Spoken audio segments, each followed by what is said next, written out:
I cannot hear anything, just FYI. Right. Okay. How was that, Commissioner McGee? Oh my God, so much better. Thank you. Start over again? Good evening, everyone. My name is Virginia Harger, Chairperson of the Shelton Planning and Zoning Commission. Today is Wednesday, June 25th, 2025, and the special meeting of the Commission being conducted in Shelton City Hall and via Zoom is hereby called to order at 6:03 p.m. This meeting is also being live streamed on YouTube. Would everyone please rise for the Pledge of Allegiance?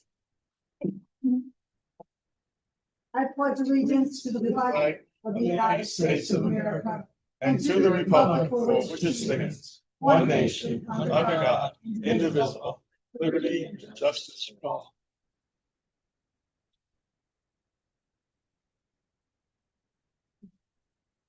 Thank you, everyone. I'll start off with the roll call of the commission. Please verbally indicate you are present when your name is called.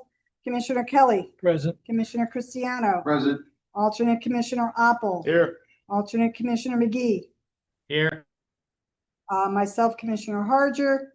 Attorney Francis Teodoso, our Corporation Counsel. I am here. And Ms. Castro, our Assistant Administrator. Present. Mr. DeGangi, our Professional Engineer. Here. And Ms. Tina Kelly, our Recording Secretary. Here. And Ms. Stephanie Charbonneau, our Stenographer. Not here. She is on. She's on. Is she in the waiting room? Ms. Charbonneau, are you on mute?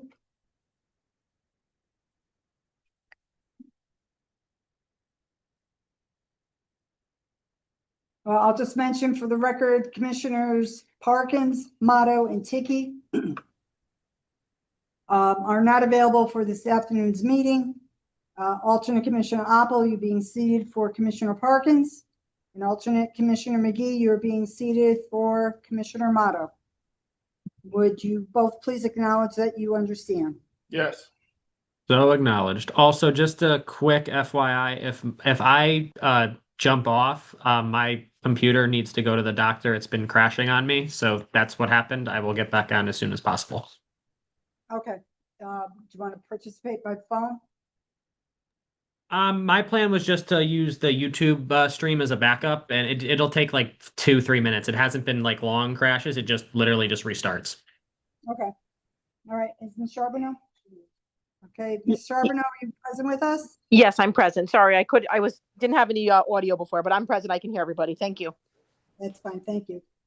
Okay, just a couple of points before continuing with the agenda. Ms. Castro will act as the Zoom meeting host, while commissioners will be able to make comments throughout the meeting. I ask that you please identify yourself and wait to be recognized before speaking to make sure we're not all speaking over each other. And to make sure our recording secretary and our stenographer is clear as to who is speaking. First item on the agenda is an 824 referral for the purchase of State of Connecticut land along Bridgeport Avenue, which is Connecticut Route 714. It's the Connecticut Department of Transportation file number 126-034-024A. And I will recognize Attorney Teodoso to review this referral. Do you have any comments that you want to make in particular? No, the 8-24 referral is actually authored by Ms. Fasano, who's Donna. not able to be here tonight. I could just read. That is the referral that's mandatory because the city is purchasing the strip that you are all familiar with, with regard to property that's just off of Bridgeport. Right. All right. So I'll read the memo that was submitted. This is to the commission, care of Ms. Castro, or Planning and Zoning Administrator, and it's from Kelly Fasano, the Administrative Assistant for the city, stated June 20th of this year. It's regarding the purchase of land as I just identified. And it reads, I am requesting an 824 referral to the Planning and Zoning Commission for a favorable report allowing and authorizing the mayor to purchase state land along State Route 714, Bridgeport Avenue, near the intersection with Long Hill Crossroads. Property is the outlined shaded area identified as release area equaling approximately 2.54 more or less acres on the attached map entitled Town of Shelton map showing land released to by the state of Connecticut, Department of Transportation, Bridgeport Shelton Road, scale 1 inch equals 80 feet, dated December 2024, prepared by on the screen. I'm trying. This release area abuts property owned by Crown Point Associates of Shelton 2 LLC, which has made application to the Planning and Zoning Commission as application 20. I would appreciate it if you could schedule this for your next meeting. And copies went to the mayor and to John Anglace, the president of the Board of Aldermen. And the map shows the area clearly marked. This is property that the state of Connecticut has that the city of Shelton, Attorney Teodoso, we have, the city has first right of refusal Right in the mayor exercise. and the mayor exercise. Yeah. So do any commissioners have any questions about this particular 824 referral? Huh? Hey, 1 second, there's one other place I can check, hold on. I can do this.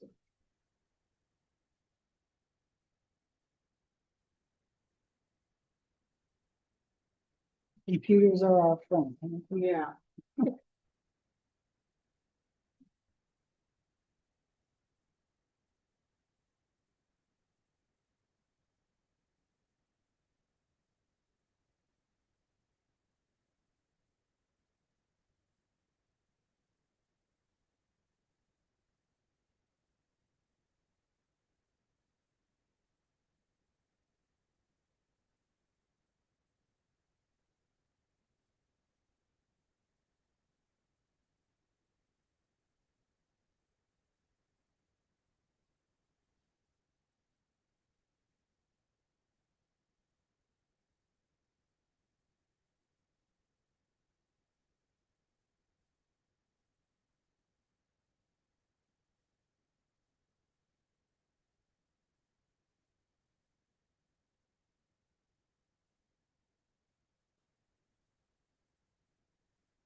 Okay, so Thanks. there we go, and it shows the area.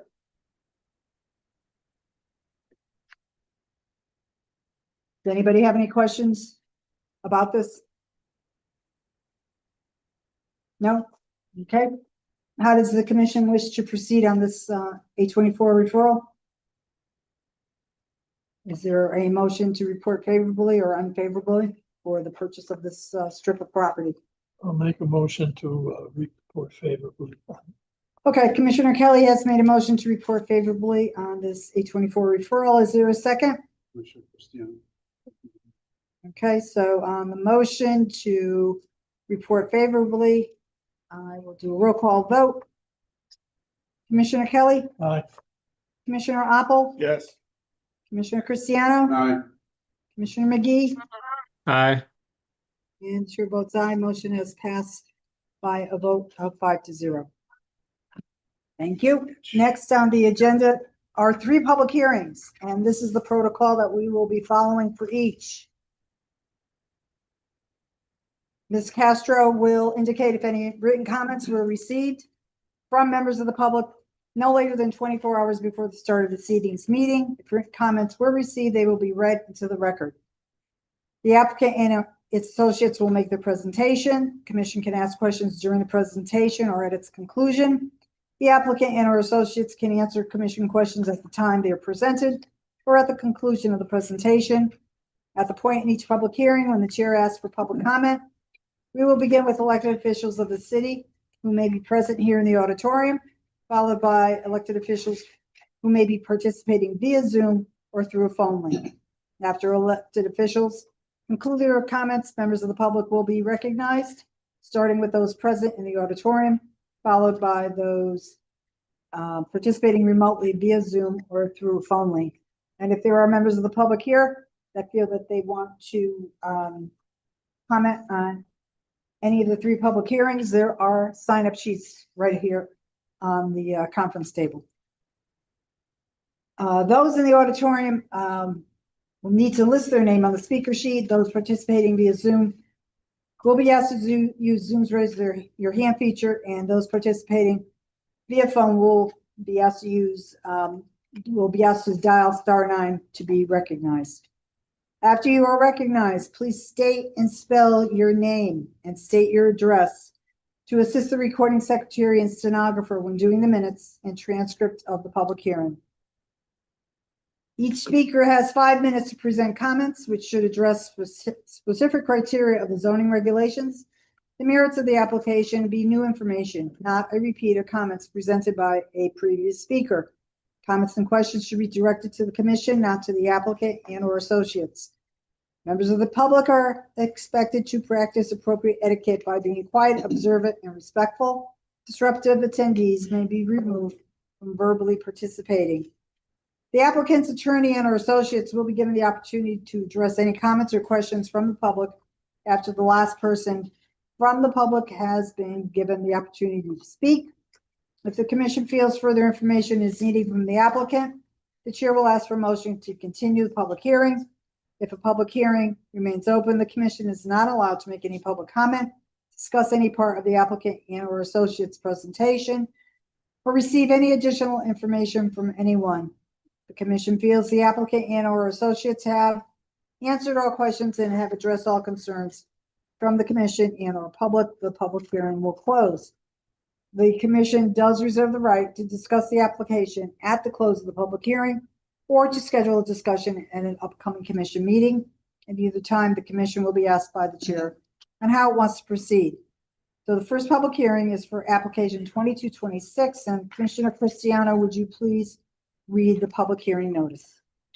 Application 2226, Dominic Thomas for Algam Ismaili and Sharpsa Ismaili at 2 Mohawk Drive, Assessors Map 12, Lot 4 on 0.76 acres in a CA2 and R3 zone for a planned development district, initial concept development plan, final site development plan for 31 1- and 2-bedroom residential rental units in a single building with basement and surface parking.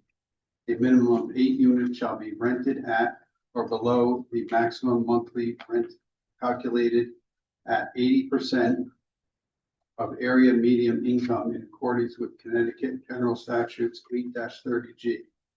Plans titled Amended Initial Development Plan and Final Site Development Plan were prepared by Rose Tissot and Company LLC. The property is generally bound as follows: northerly by Long Hill Avenue, southerly by Seneca Road, easterly by River Road, westerly by Algonquin Road. Thank you, Commissioner Cristiano. So I'm going to recognize Attorney Titoso to bring the commission up to date on what led this item to be on this evening's agenda. This is part of the settlement with the applicant that the board has approved. It is part of the process that needs to go forward in order to clarify what's going to be built. Okay, and what was it, about 3 years ago? This whole particular parcel came under consideration. You know, it's been before the board for a long time, but years blend. Exactly. 2020. Okay, that's what I thought. So we had initially, you can't hear me? He speaks too soft. We gotta get close to the mic. I said, I know it's been before the board for a long time, but I don't know how many years it blend together. All right, and then, so as I started to say, came for the commission. We denied it, it was appealed. And this is, we went, it was being heard by the housing court, Superior Court. No, it was denied, it was appealed. There was a favorable decision with regard to part of our matter in that there had been no vote at that time. Then there was a vote by the board on a proposal coming from the court and the applicant to approve the plan that reduced the building by 1 floor, reduced the height of the roof, complied with our parking, provided an allocation of units as affordable. Mhm. And those are the primary points of the resolution. And there's also, wasn't one of the contingencies to have pre-blast surveys Correct. done? Okay, and this is the application that was done outside of 830G. Correct. So if we had decided to go denied it and the applicant came back with the 830G application, unless the commission was able to prove and the applicant came back with the 830G application and we denied it, the applicant most surely would have appealed that one as well. That's the one that would have gone to Superior Court. That was already on. Exactly, yeah. But the chances, but it's what the commission would have to do was to prove that the need for safety and other considerations outweigh the need for affordable housing. That's correct. And that particular type of philosophy is something that is out of our control because we have to follow the 830G statute. Correct. Okay. So the kinds of things that we have learned along the way is that we cannot, as you as our attorney can't stand up or it would not be advisable for you to stand up in front of a judge and say, well, you can't do it because we don't feel it fits in with the neighborhood character. Cannot argue that. All of the presumptions that normally go in favor of planning and zoning are reversed on an 8-30G. So the burden is on the city to prove that the concerns that they have outweigh the 8-30G policy, but those have to be more than concerns. They have to be factual bases that can be pointed to and accepted by the court. Exactly. And remind the commission again, in the last several years when applications submitted under 830G have been appealed, how many of them are ruled in favor of a community versus the person that's making the appeal? They don't have an exact number, but I can tell you the majority. The majority of 8-30G appeals are successful. Right. Okay. So at that point, even in places like Fairfield that fund a tremendous amount of community opposition. Right.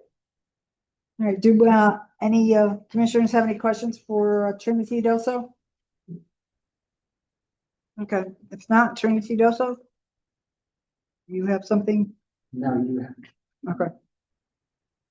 All right. Thank you. Attorney Dominic Thomas, Cohen and Thomas, 215 Main Street, Dover, Connecticut, representing the applicant. See, the applicant feels that this is a appropriate resolution. Through the solution, I do want to point out that there were items raised by the commission and by the public with respect to parking, and by this settlement, the parking count has gone from 1.5 to 2.0. Actually, 2.0 plus 1 unit, 1 parking place. The building mass is reduced, and not only that, but with the help of the architect, and I think I'm going to be playing architect tonight too, besides lawyer, because I think it's isn't here. The structure of the roof was kept with the appropriate peaks, but lowered by 5 feet to address the issue. I would like to point out that, and Mandy Silva will be able to present on the the engineering plans. Mhm. And, Mr. Silva will also, he responded to the city engineer's report, which came in. There was also a fire marshal report, which is basically identical to the fire marshal report that was the concluding report in the original public hearings. In other words, his concern for the ability of any equipment to get out to the rear parking area, it was resolved by the applicants agreeing to putting a standpipe, which has to be approved by him, in the, at the area where you come out from underneath parking and go into the rear area. So the rear area will have its own fire standpipe. So that's why that's the condition that he put in there. So that took care of that issue. So could you just explain on that particular point? So it's not equipment that would go in and pass under the Right. parking area and go to the rear, but actual personnel would get off the fire truck somewhere in the street and take Yes, fire hoses and connect them. right, because this is a sprinkler building, Mm-hmm. under the fire code and don't know whether you recall, at the final public hearing, I presented evidence from the fire code and everything that when it's a sprinkler building, staging can be 450 feet away. And there are numerous apartment buildings in which you cannot get all the way around, but you have pedestrian access to it. So the fire department, remembering that 450 feet is a football field and a half, if my math is correct, I believe. And so that is the distance that they allow the fire trucks to be. If it's a non-sprinkler building, it's much closer that they have to be able to get. So that's what I presented in the discussion then, actually between the property owner and the fire marshal. And I'm not sure if the engineer, but I think it was the property owner and the fire marshal. The discussion was, there are other buildings like this. And the answer was, well, they usually have a standpipe. So my client agreed to do a standpipe, and that's the thing, rather than have them have to run the hose in from the pumper, So that was the resolution of that. But, and Attorney Thomas, could you just clarify in the regulations that you were just mentioning, there is no distance that has to be kept from an adjacent building or property or whatever, you Doesn't talk- relate to an adjacent Mhm. building. This relates to where you put where the fire truck can stand. Right. The sprinkler building, obviously, because it's sprinkler, it has a broader area where the fire truck can, Mhm. What they call it, stage, where they Yeah, stage staging area. Uh-huh. to start the fire. Right, but that Yeah. standpipe does not have to be in a place where X number of feet. Well, the standpipe is part of the building. Right, exactly. Yeah. But what I'm saying is Yeah. it has the ability to do whatever has to be done to not, so that any adjacent buildings or residences or whatever would be.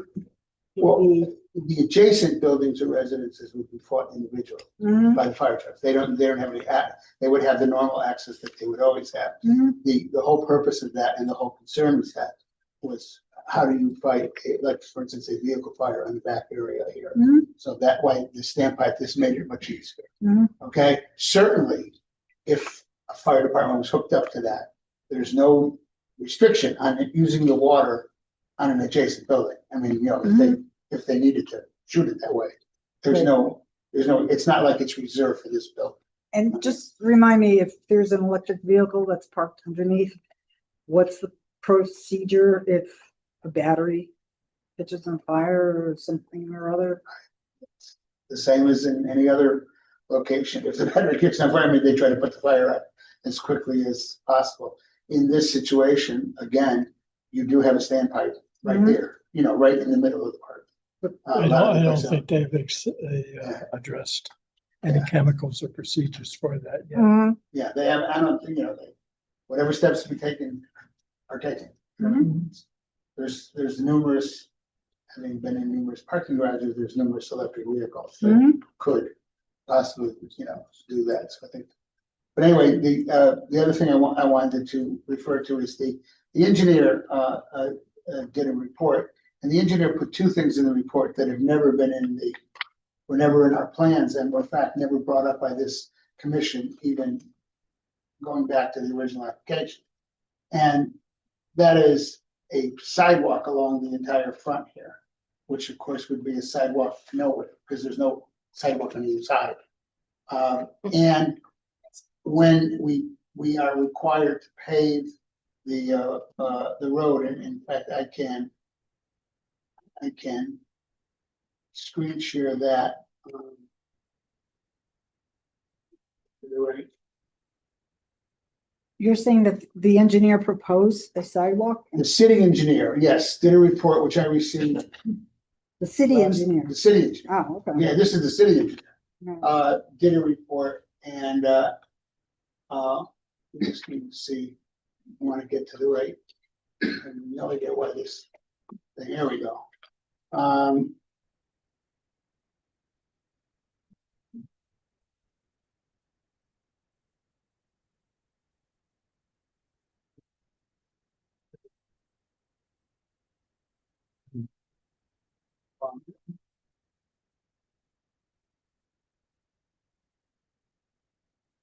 Here's the city engineer, report that I put up, and in his first, Manny addressed a lot of the things in the revised plans, but sidewalks along the frontage are not proposed, and they're not part of the application or the settlement agreement.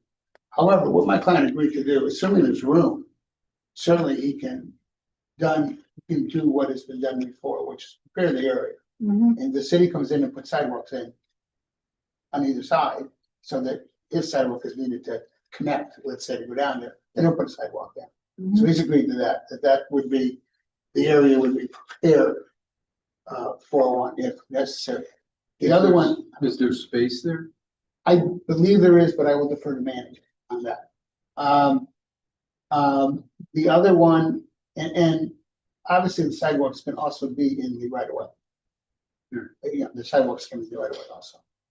And the other one was, we have to pay, obviously, all utility trenches appropriately. And then it says Mohawk Drive should be paved to 30 feet. Mohawk Drive isn't 30 feet wide. I'm not sure what the width is. But, that, again, that wasn't in the settlement agreement. It wasn't in the application. We will pave it to the appropriate standards that we have to pave it when we do any trenching. But paving it to 30 feet would, go substantially onto the other side, and I'm not even sure how wide that right of way is. You know, in other words, whatever we damage that road in construction, we have to pave it appropriately. So is the city engineer asking you to repave the road regardless of, say Settlement, it's 26 feet? They're asking you to repave the entire road? Yeah, I don't know, and I don't know whether Manny was gonna try to reach out to Remus and discuss it with him. My whole point is that the road in front of us, it didn't appear.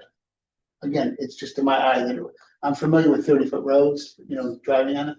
Didn't appear to be anywhere near 30 feet. It appeared to be more 24 feet, something like 22, 24 feet road. Comfortable with that question, but is there intention for you to repave the road, Gary? Yes, that was the first part of this. When you do the utility trenches to go into the road, you don't just patch them. So there will be, you know, when you repave it, I believe you've got to go side to side. So you're in agreement Yeah. to repave the road to the existing width, To the existing width. not widen the road? Yeah, when we go in with the utility trenches to go into it. Yeah, that is clear. That's required. That is a required city standard. Attorney Thomas, are you gonna pave from the corner of Wayne, Long use your Hill? mic closer. Sorry. Are you gonna pave from the corner of Long Hill to the end of your property, or are you just No. gonna pave where you open the trenches? We're just paving where we open the trenches is what is required. Again, I defer, Manny Silva's here, so he'll be able to go over that. And since I have the screen sharing, I will other things got mixed in here. Okay, so here is the revised elevations, as Mr. Getz is on, and you notice here, now this view here that you see, which says the north elevation, that is the elevation that is facing Mohawk. So that is the north elevation. The right side elevation is the elevation facing in towards Pembroke Park, in towards that way. So as you can see, if you were to compare it to the prior building, it's one whole floor less, 10 units eliminated, and but they're keeping the same parking, as you will see. This is the view, now the southerly view, which would be from the back of the building if you were standing in the rear parking lot. This is the side view on the left side view. Then would be the facing what is it, Casanova and River Road. River Road. And I don't, the floor plans, it is exactly the same parking, first floor garage parking. As you can see, you have the two entrances, one to an upper area parking, one to the lower area parking, which takes you out to the back area parking. It remains 61 spaces. There's no change. So thereby the reduction, after the reduction, instead of 1.5, the parking ratio is 2.0. And then the floor plans are similar. There's some minor changes from the other floor plan, but there are 10 units, I believe, per floor. And the total number is 12 one-bedroom units and 18 two-bedroom units for a total of 30 apartments. And this is the first floor of apartments, and then the second floor plan and third floor plan are pretty much identical in their layout.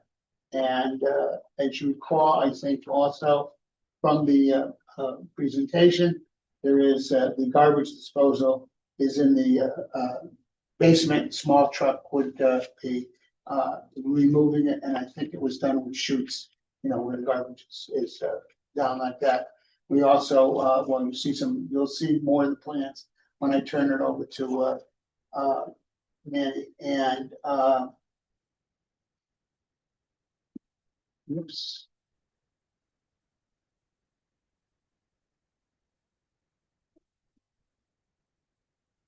And this is a rendering of the site if you were standing across Mohawk. Again, renderings are, so we're not, we got little people walking, but this is a rendering, but it gives you an idea as to the upper entrance and the lower entrance. It gives you the idea of how it's going to incorporate into the slope. And it gives you also some idea of the mass of the building. And everything.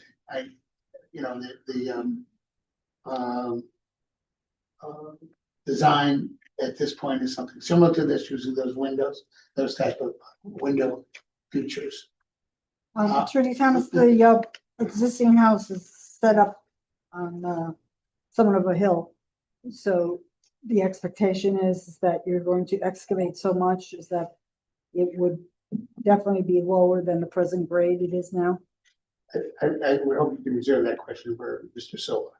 He can, it's not my expertise. Okay, Madam Chair. sure. Mr. Thomas, you say that there's gonna be a minimum of 8 units that are gonna be rented at or below the maximum 80. 80%. Have you determined whether they're 1 or 2, how it's gonna break down? That we cannot designate what they are. We're not allowed to designate. We have to do the mix as it is there. So you can't, for instance, we had this conversation once before, where I had a client who said, we'll make the studio units, and the answer is no. You have to, State law doesn't compute both permit the that. 1 bedroom and 2 bedroom. When the person comes in, if there's available unit, they get that available unit. Okay, so they don't, it gets a little, not trickier, but when somebody then unqualifies out and somebody else comes in, but you cannot, a developer is not allowed to designate which units. And every unit has to be built exactly the same, with the same features in it. I wasn't asking about the features, I Yeah, was right. looking for the breakdown. But The other question is, this is a 40-year deed restriction? this is A-32. All of my applications well, first of all, let me preface it. This was an A-30G application. You know what I mean? So originally, this was under A-30G, in which case you would have gotten On the 40 units, you would have gotten 12. And then they would have been split between the 60 and the 80. In this case, the 30 units, the negotiation was to be 8, which is one less than the 30%, but they're all at the 80% AMI. And I think one thing about Charlton, you've had some pretty helpful seminars on affordable housing and stuff and other things like that.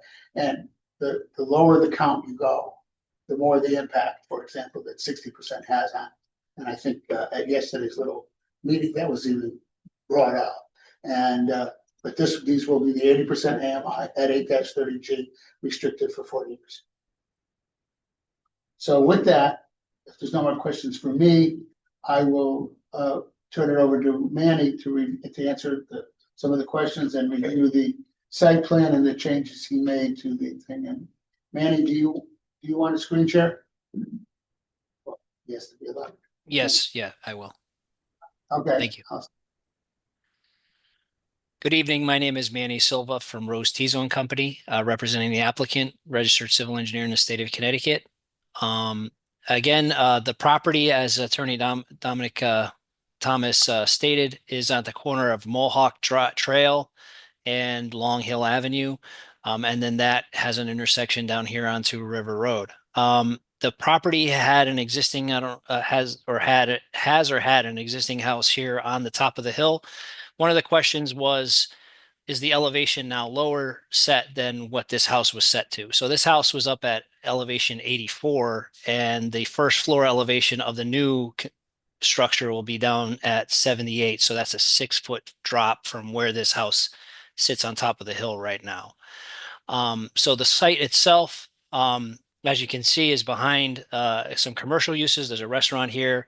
There's a auto body shop down in this area, and then a gas station there on the corner, and about I don't know, yes, a gas station and an auto body shop there on the corner. Actually, the gas station's here. The auto body shop is down here. And then there's a residential neighborhood here behind us, which is lower. And then there's a public park here with a pond. Our site itself is generally pervious. It's on top of kind of some rocky material that slopes down towards River Road. The site plan is basically a building that meets grade here, where we have some parking spaces adjacent to the first floor entrance here, and then there will be a subfloor or lower level entrance to the main area where there's an elevator and some storage rooms, and that will have the majority of the parking. The total parking count for the site, I believe, is 61. And there will be 8 spaces outside in the upper level here, or the first floor level versus the lower level. The entrance to the lower level will be from Mohawk Drive, down under the building where you have access to these spaces. And then there's a couple of spaces here that are outside out from under the building here. And then there's a good amount of spaces here that are also open to the air. The grading, as I stated, there's a big knob here right now, kind of a high spot where the existing house sits up on top of. We're going to take that down to elevation 78. There's going to be a retaining wall here to flatten out this parking area here on the north side of the building. And then underneath will be approximately 10 feet below, where there will be a parking underneath the building, and then out to the area back here. We have 2 retaining walls here because we tried to create a flat area here for amenity space. As right now, the site has another little point or knob here that slopes off. So we're going to flatten that out and create amenity space between these 2 retaining walls here. And then for our drainage, we are collecting all the surface runoff from the parking lot and the roof, and we're collecting it into a treatment train with snouted catch basins to help collect any floatables or oils that come off of any vehicles. And then that will be controlled by underground gallery system, which is like basically a tank with an open bottom to help water infiltrate back into the ground as it was prior when it was a pervious surface. The galleries themselves are approximately 2,400 cubic feet. And one of the comments from the town engineer was that the galleries be accessible to a vac truck, so we put them outside of the building instead of under where we had it prior. And we added a manhole here to kind of collect all that drainage and then put it into the galleries outside here outside in the front area, so that a vac truck can access these cleanouts. We have a control structure here, which then has a weir wall that you see here, and this basically controls and backs up the water into the gallery system and only allows a small amount of water to come out of this 5-inch orifice or a hole as the gallery is filled, and then they have an emergency bypass here at the top.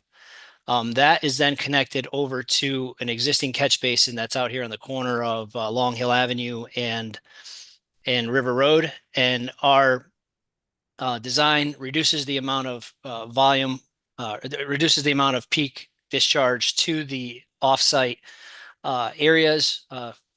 It has a reduction in every storm event from the 2-year storm all the way up to the 100-year storm. So we have a reduction in all storm events for the runoff from the site from the existing condition compared to the existing condition. Here's that section of the gallery. It's basically a tank, concrete tank with slots on the sides and an open bottom to allow water to infiltrate and filter through the ground. During construction, go ahead, I'm sorry. You're on SP2, is it? Yep, yes. Okay, did I hear you correctly? When you were talking about describing the rear parking lot, did I Yes. hear you something about an amenity space? So at one time, the commission was talking about having some amenity space out here for so people to gather, either do barbecuing or something, I don't know. But so we created, prior we had this was a sloped area. And now what we did is we put 2 retaining walls somewhere along the way in the design, in the conversations with the commission. We created a flat area out here so that people can come out this back area and then walk out here. And this is all at elevation 78. So it's completely flat. And then then it drops off by 4 feet as you come here, and then it becomes level with the parking lot. So you can, What's the access to that flat area from the building? there's a door here that you can come around, and there's a sidewalk, I think, or there's not a sidewalk, but a grass kind of flat area that you can walk around the building and then out to here. And this is all at the same elevation. I just don't recall having an extensive conversation at all about. Yeah, it's a while ago. I know that at some point we created another retaining wall here so that we could flatten out this area to have kind of a place for people to gather. Okay. So then during construction, we also have to protect the adjacent areas from any kind of mud or debris going into the road or into neighboring properties. So the plans call for hay bales and silt fence around the whole perimeter of the property. And then any stockpiles should have any silt fence around them. And we also have silt sacks on all the catch basins as soon as they go in. And we have an anti-tracking pad here on Mohawk Drive to knock any mud or debris off of the wheels of the construction vehicles before they come out into the roadway. Again, the site is relatively comparatively small to some other projects. So we have the silt fence with the reinforced hay bales because of the slope. And then again, just the tracking pad there. And here's that detail of the hay bales in areas where we have to cut. And then we have calculations down here for a temporary sedimentation trap, which is basically a depression that will collect and during construction will act as a retention pond to kind of collect and drop out any sediment in the stormwater, and then only have clean water filter through the silt fence itself. We have an ornamental landscaping plan. What we tried to do was put some pin oaks out by the road as street trees, and then a black cherry tree here, kind of like an accent flowering tree. And then an American dogwood here is also a flowering accent tree. And then for base plantings, we're using some white azaleas, some rhododendrons, and some reed grass, which is those tall grasses. Mr. Silva, based on the Yep. fact that you appeared before the commission on numerous occasions when Commissioner Amato was present, Yes.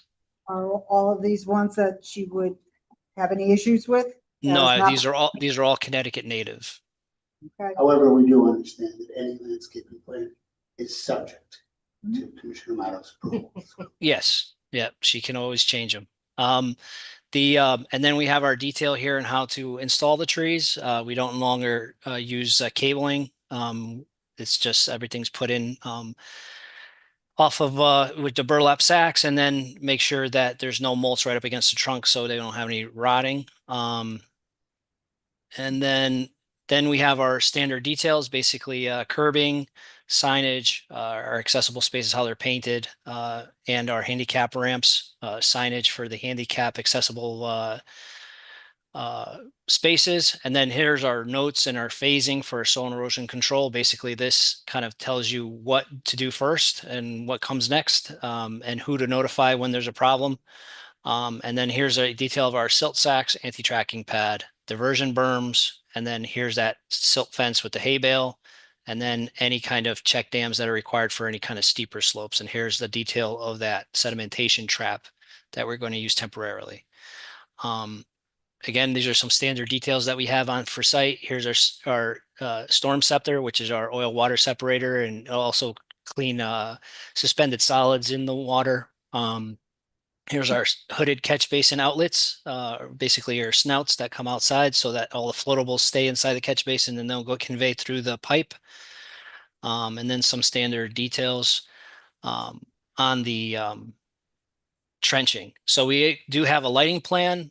We have our calculations here, and you can see that we have zeros along the property line, which means that there's no light spillage to any adjacent neighbor. The only light spillage that we have is a little bit here at our driveway into the public right of way, which is okay. You want to have a kind of a lit driveway.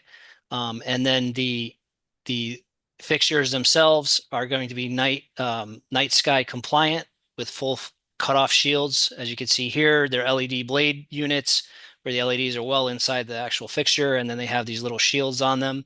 And then this here is the LED light that they're going to use underneath the garage. So you see these little dark spots. That's where one of these little LED pots are going to go in. Again, there's nothing, we have everything so that there is no light spillage outside the property and compliant with your regulations.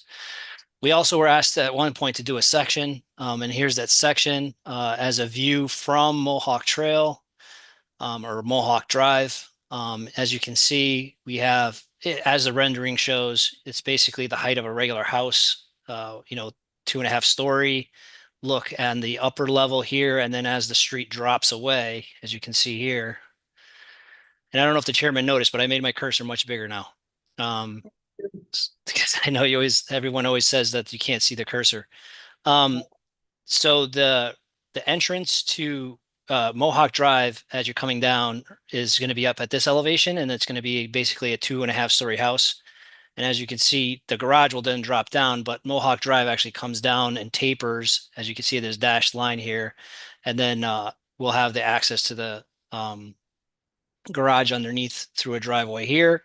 And then as you can see, we come and meet grade outside, and there'll be some parked cars out here on this, probably like I think it's 5 or 6 parked cars outside here, and that's where our gallery system is going to be, right here on the outside.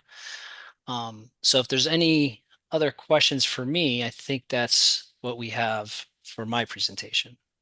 So it looks like, according to the diagram on SP9, the drop from the doorway entrance on the right to the corner on the left is about 5 feet. From here, you're saying from here to here, or from here to there?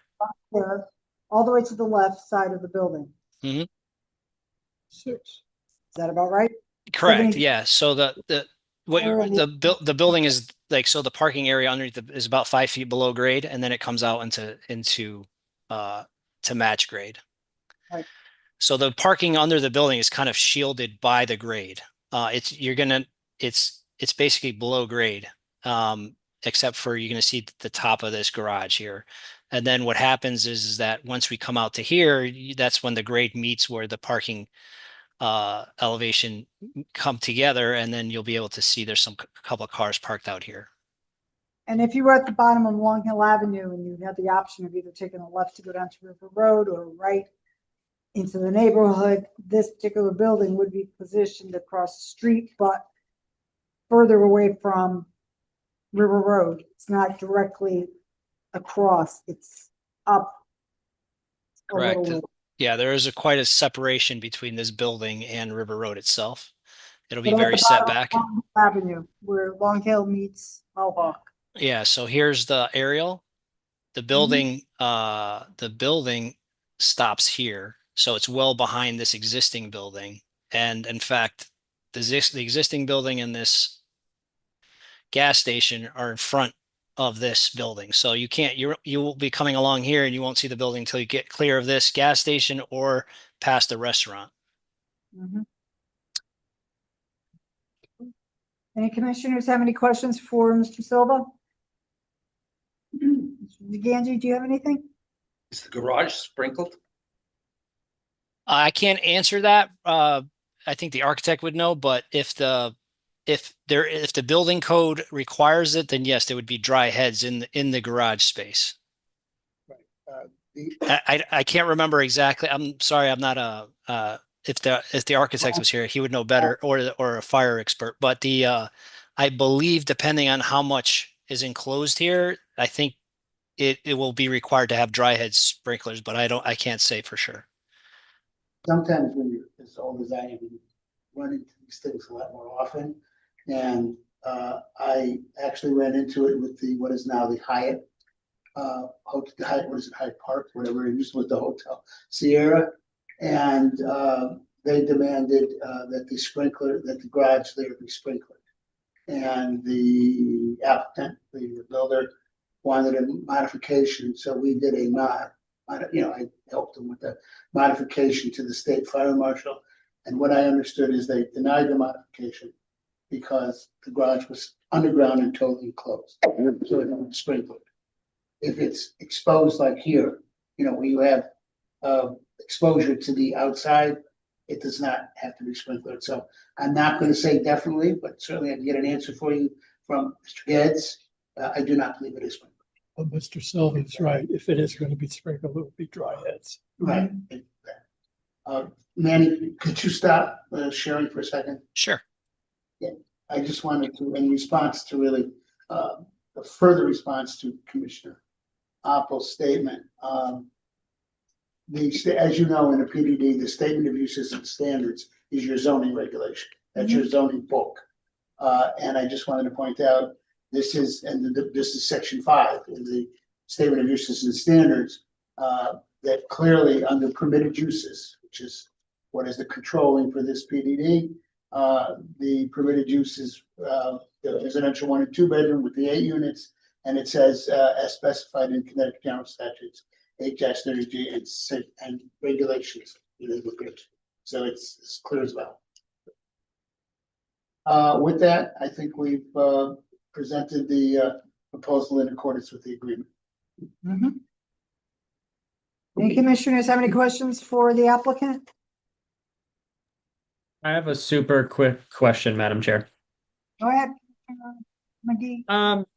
So I know when we've been going through this proposal before, it's been mentioned in a few traffic studies, been mentioned in public hearings, that it would probably be a decent idea for the town to pursue a traffic light at River Road and Long Hill Avenue.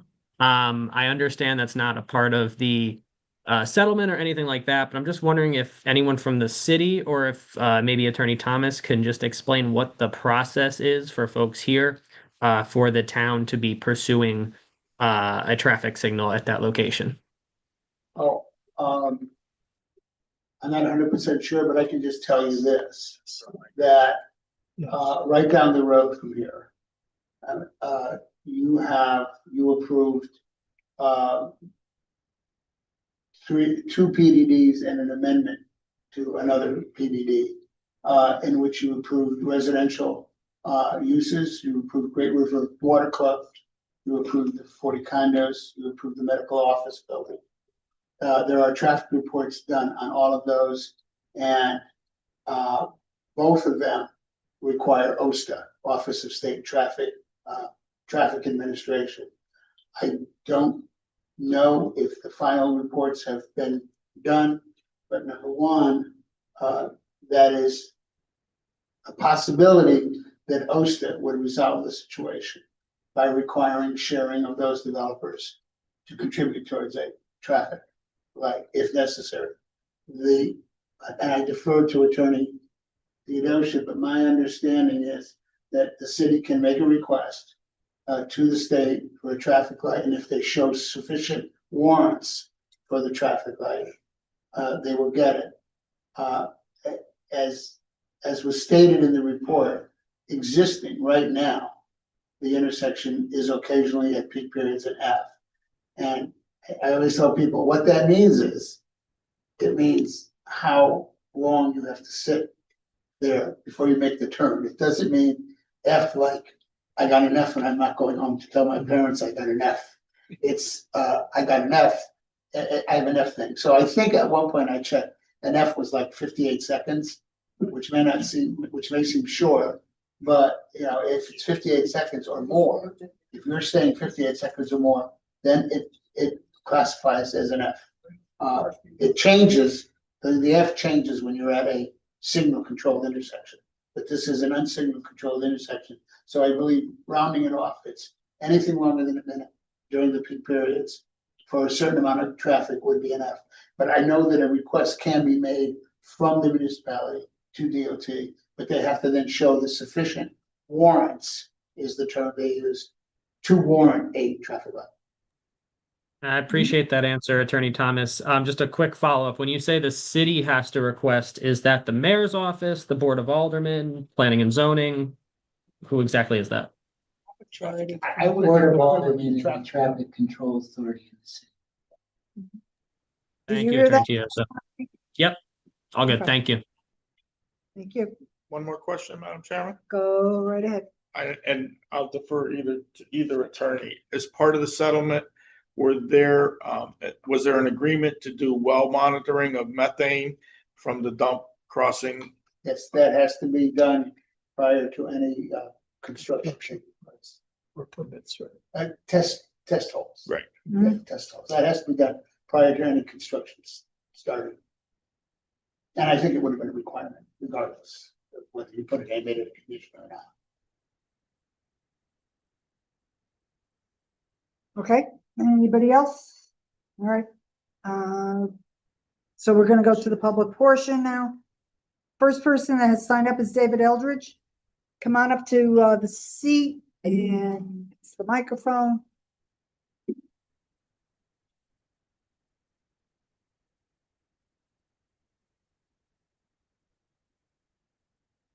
And identify yourself for the record, spell your last name, David. My name is David A. Eldridge, Eldridge. I reside at 17 Seneca Road, Shelton. Okay, 5 minutes. Thank you. I just want to come on the record saying I'm still not satisfied with what is being done here. I don't believe all the safety issues were addressed. I believe we should hire professional services from ourselves, from the city standpoint, to sit there and make a stronger case for the negotiation of 30, possibly 20 or less. I didn't hear Mr. Teodosi mention any of the professional services that we hired or where we had gotten that money from, whether from the Board of Aldermen, from the Pine Rock Park funds. I'm not sure. I don't have any.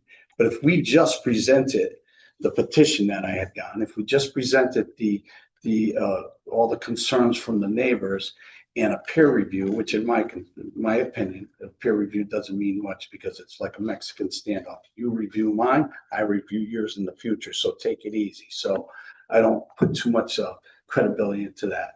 So with that, Virginia, I think that we missed a good opportunity, because of these 8-30Gs are such a hotbed, we miss the opportunity as a city, as a board, to set the standard of how we move forward on these, to already have these professional services engineers lined up to set a case. So when these applicants throw down that 8-30G card, that they know they're gonna have to hire some professionals to combat our professional reviews. And then a neighbor had mentioned to me that they had a concern, maybe you guys could answer this, is that when people tied into the water from the city water, they were assessed for one tie-in for each house, one septic for each home. Is this project just assessed at just one tie-in, or each apartment has its own assessment, and at what cost, and at what time cost for the water for each apartment as well? Is there a dollar amount associated with that? I can't answer that off the top of my head. Okay, not whatever. I don't know if that's a valid point, rather than just if a neighbor is paying assessment for one time and now you got 30 units. So is it 25, 30,000, 15, 6, 7, whatever that cost may be? I think that's important to know how much money will be going back into the general fund to help us. There is a multiplier that the Water Pollution Control Authority uses. On the water pollution control or the water itself, city water, is it one of the same? The water is private, it's aquarium, Yes, oh, okay, it's a corporation. Well, that would be the total flow okay, of all the apartments, correct? okay, for the water, For the water, but not yes. for the septic. The septic, you said there's a modifier.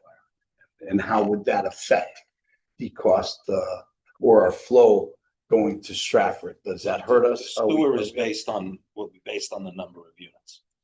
Are we at that capacity, near that capacity? Do we know? I don't believe so. I don't either. And those were my concerns. I thank you for the time. I thank you guys are all being volunteers here. No one's getting paid. And I appreciate it. And thank you for answering the phone every time I call.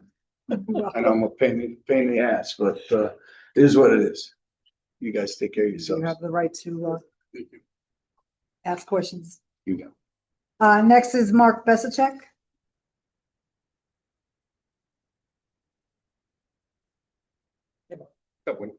Evening, Mark. Close to the mic and spell your last name. It's Mark Besicek, Besechek, and I live on 56 Ojibwa. Okay. So my biggest concern tonight was the fact of the notification of this meeting. I drive up and down Mohawk Drive all the time. And I don't know when the sign was posted, but if you go down there now and take a look at it, the sign is in the woods behind the car, so nobody can see it. I contacted the office yesterday and talked to Ms. Guzman, gave her all the information. I emailed them over pictures of where the sign was placed. So tonight's meeting really should have, and I believe somebody took a ride out there yesterday and took a look at where the sign was posted. Going forward with this tonight is doing an injustice to the residents, because as you can see, we don't have that many people here because you can't see the sign. Not everybody has a newspaper. Not everybody goes online to see these meetings.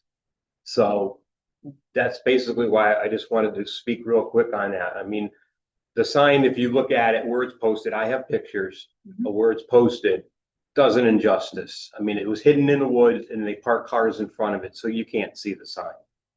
I noticed it Sunday. Now I've traveled up and down that road, I don't know how many times until then, and didn't notice a yellow sign in the woods. Got out and looked at it and saw that there was a meeting tonight. Asked a few of the neighbors and nobody even saw that sign was sitting there.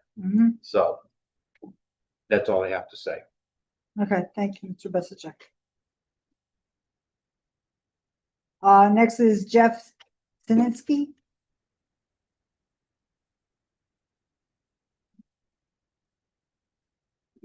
Good evening, Jeff. And spell your last name for the secretary. My name is Jeff, last name Sninsky, Sninsky. And I own a business at 1 Seneca Road. Okay. Normally, I'm like most people in Shelton. We follow this loosely, not 100% into it. I figured this was in my first impression was that it was a ridiculous proposal, so it would never get this far. All the topics suggest are all, to me, common sense. I'm not a fire expert, but if you have a fire hydrant or adapter on for a hose on a property, survived the fire. My own was trapped in a house. If the place is on fire, you can't get to where the fire is if it's in that area. So how's someone going to go in, a personnel going to go to get burned? Concern isn't fire hose. Concern is paramedics. Can you get a ladder back there, a ladder truck to get to the roof if people have to be evacuated from the roof? Can that be addressed? Has that been brought up? Parking. Previous gentleman just spoke, said that the cars parked blocking the sign. I don't care. I don't know what buildings the other people live in, but people have more than one car, more than two cars. There is going to be parking on the street. If you remember a few years ago, David brought before the commission problems with the parking with people using the river over there. Non-residents, cars blocking driveways, everything. What's going to happen here is Super Bowl Sunday, people sitting at parties, everything. There will be parking on that street. It is a very small street. Any parking there is a problem. That's just one issue. Obviously, the light is a problem now. Anyone who's been at that light knows you're there for more than 50 seconds. 50 minutes is a good day. There's days you'll be there for 3, 4, 5 minutes. You can't get out. Ask any tow truck driver that's trying to bring a vehicle in there, or anybody at Sikorsky getting out of time during school, and school buses are using it. A light's needed now. Never mind when this gets in. It's just only going to amplify the problem. Never mind that overflow of people. That's going to be an issue to start with no matter what. But also there's a thing that's never addressed. There is a culvert going under that from the pond across underneath those houses, behind the houses and under our property, that is overflow of the pond and everything. So are they going to authorize or sign something that says that when they contaminate that and we go to sell our buildings or our property and there's contaminants on that from the stuff going through those leaching fields, you have the culvert, your catch basin, which obviously does its job for controlling the water on property, controlled on the property, but there's still going to be contaminants in there somewhat. So now all of a sudden we get oil or car oil, antifreeze spills, things like that come into the properties. That's got to be addressed. There's that culvert is there. I had called the city on it several times and they said, oh, it's not there. It doesn't exist. Well, you're welcome to come on our property and see that. You open up a door in the back property at AG's garage, and his back part where the body shop is. There's a storm drain. You could watch it come by, throw a dye in the pond and watch it. You could watch it come right by.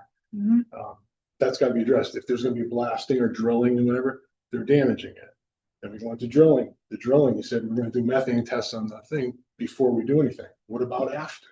Are they going to be monitored after? Because when in 2 or 3 years, someone says, hey, my well's contaminated. Well, we tested it. It was good. You tested it before you did the work. What about after? We're going to monitor that for future use, damage. If I got that correct, the back parking lot is exposed to outside. That's not contained. Snow. Where are they pushing that snow? Are they pushing it to the back of that parking lot? It's going to melt. It's going to go in these people's backyard. Is that going to cause basement flooding problems? We've been lucky the last few years and not having major snows, but you know, all we had one blizzard was 78 and everybody's basements are. Our property, mine and Adrian Monaco's commercial property, it can take it. You know, but residential, what about these people's homes? Are they going to back that up in 5 years? Something that's going to happen? There's no reason that property can't be 2 really nice houses at current rate. You can get $700,000 houses there. I don't understand why this has to be. This is a serious issue for this property. There's just too much going on. And if you look at each of these things that have been brought up, everyone could go farther if you went in deeper. And that's Mr. Eldridge's point was well taken, that more should be spent in time on this and delayed it. It seems like they've done a pretty good job of the way they've designed it and tried to alleviate a lot of stuff, but it's a very small property and there's a lot of issues. I would hate to see future stuff and it becomes liabilities or lawsuits and stuff later for stuff that could have been addressed now. It just seems to overkill for the property. So I just think those kind of things have to be addressed before anything is locked in solid. It's just too many factors. It's a very small area. It's terrible snowplow trucks, fire trucks. Ask any of the city employees who drive the truck through there, try to plow the roads. It's not a location you need to have a lot of stuff. Mhm. So I thank you for your time. Thank you for your, but I just, thank you for hearing what I have to say. No problem. Good evening.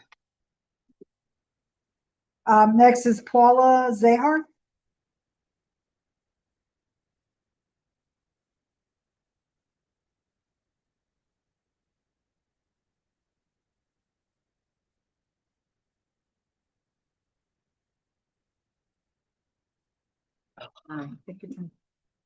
And just spell your last name for this second. Zahar.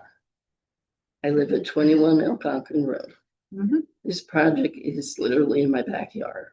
We keep talking about a knob. The knob is ledge. Now, they say they're not gonna blast, or maybe they're gonna blast, and listening to all they're saying today, they're talking about putting a picnic area. It looks like it's going in the back, in my backyard. Mhm. And I have my backyard is for my privacy, and now I'm losing that. You're gonna have, like, I'm having a party every day back there. That's not fair to me. I've lived there 53 years. Not counting all the traffic that we get. Just the other day, there was an accident on the River Road. They all come through the park when there's an accident. They either come up Seneca or they come up Mohawk, and they fly past Algonquin. Now, that's gonna happen with another 30 cars, 60 cars. These families living there. And another thing, there's a family living in that house. You're talking about making places for them to live. Where are those people going? You're gonna knock the house down, I presume. Mhm. I'm just totally against this. It just, too much traffic. It's not safe. The methane gas, the dump. Accidents, traffic. That's basically all I want to say. I'm not for it. Thank you very much. Thank you. Last person on the list is Diane. That's the other one. Sorry. I wanted to add my name after. Okay.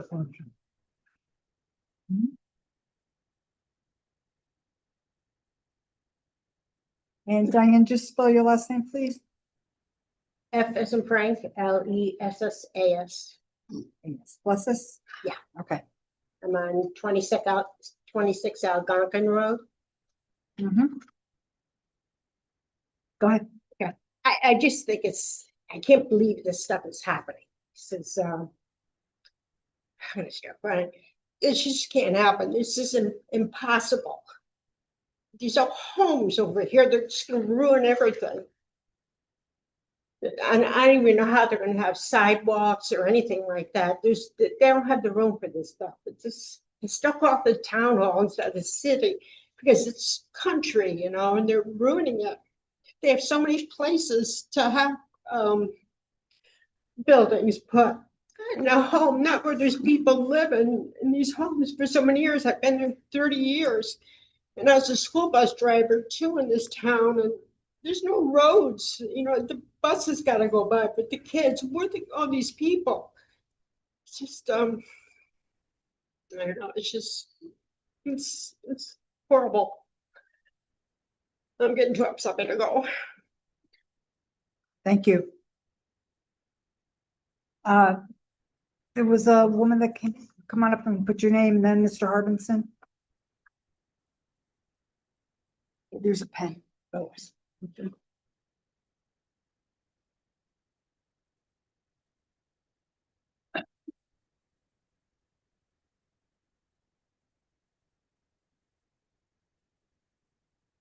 Sorry. Thank you. Okay, so Paulette Campbell. Yes, my name is Paulette Campbell, Campbell. I do have a couple of questions about, my mother is Paula, who was just up here recently, and her property borders that property. We're talking, Oh, your address? Oh, I'm sorry. I actually live in Meriden, but I'm here also on behalf of my mom and my family who live in that, in a home there. So, first of all, we're talking about that knob or that slab of rock. Part of that is actually in my mother's property, and she likes it and like to keep it that way. So how do you kind of level down or degrade it, part of it, while maintaining the part that belongs to my mother and her property? And in addition to that, looking at the revised pictures that were online of the property, some of that area is actually going into her property. The outline, the black outline, goes over her yellow outline of her property, which is near the amenities section. And I was just wondering why that kind of overlapped into her property. If you looked at the revised, was it the CIS, according to Shelton, it was on. Are you talking about what was projected tonight? Not tonight. It was on the folder that we have online, and your planning and zoning folder, and Okay. it said revised. And there was a section where that back part where the parking lot is, and I guess where the amenities section is, kind of on that proposed paper, kind of goes over into her property. So I just wanted to make sure that that wasn't a possibility. And I know that she was worried about, knowing where her property line is according to that. She wants it to be visible. We don't want it to be encroached onto her property. And as far as that slab and everything goes, is there going to be blasting? And if blasting, how do you not ruin the part that belongs to her for the other property? So I guess, I don't know. I just wanted to look at that. I think you want to look at that picture. It was online to see why the drawing went over into her property line. And if that's the case, is the other proposed stuff that you've seen tonight, including that part of the property in their plan, which really belongs to her. Okay. And obviously I would obviously don't agree with this either. And same thing about, I still think there are a lot of safety issues. I did try to call around because I was wondering if there was a way, like a Freedom of Information Act or something, where we can find out what actually was presented by the city when they originally denied the first proposal.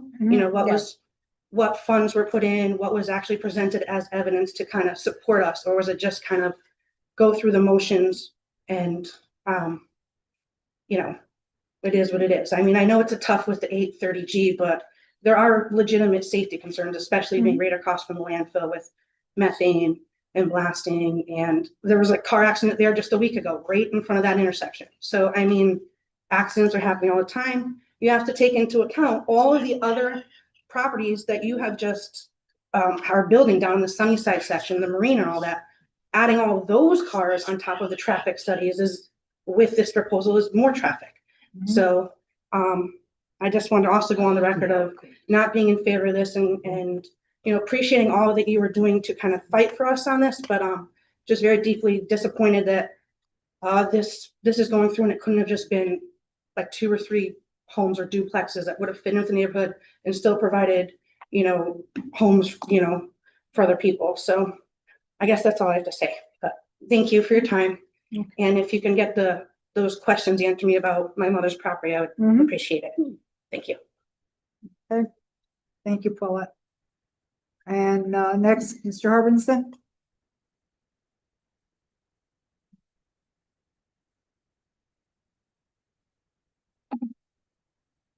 Greetings, Commission. Tom Harbinson, Shelton.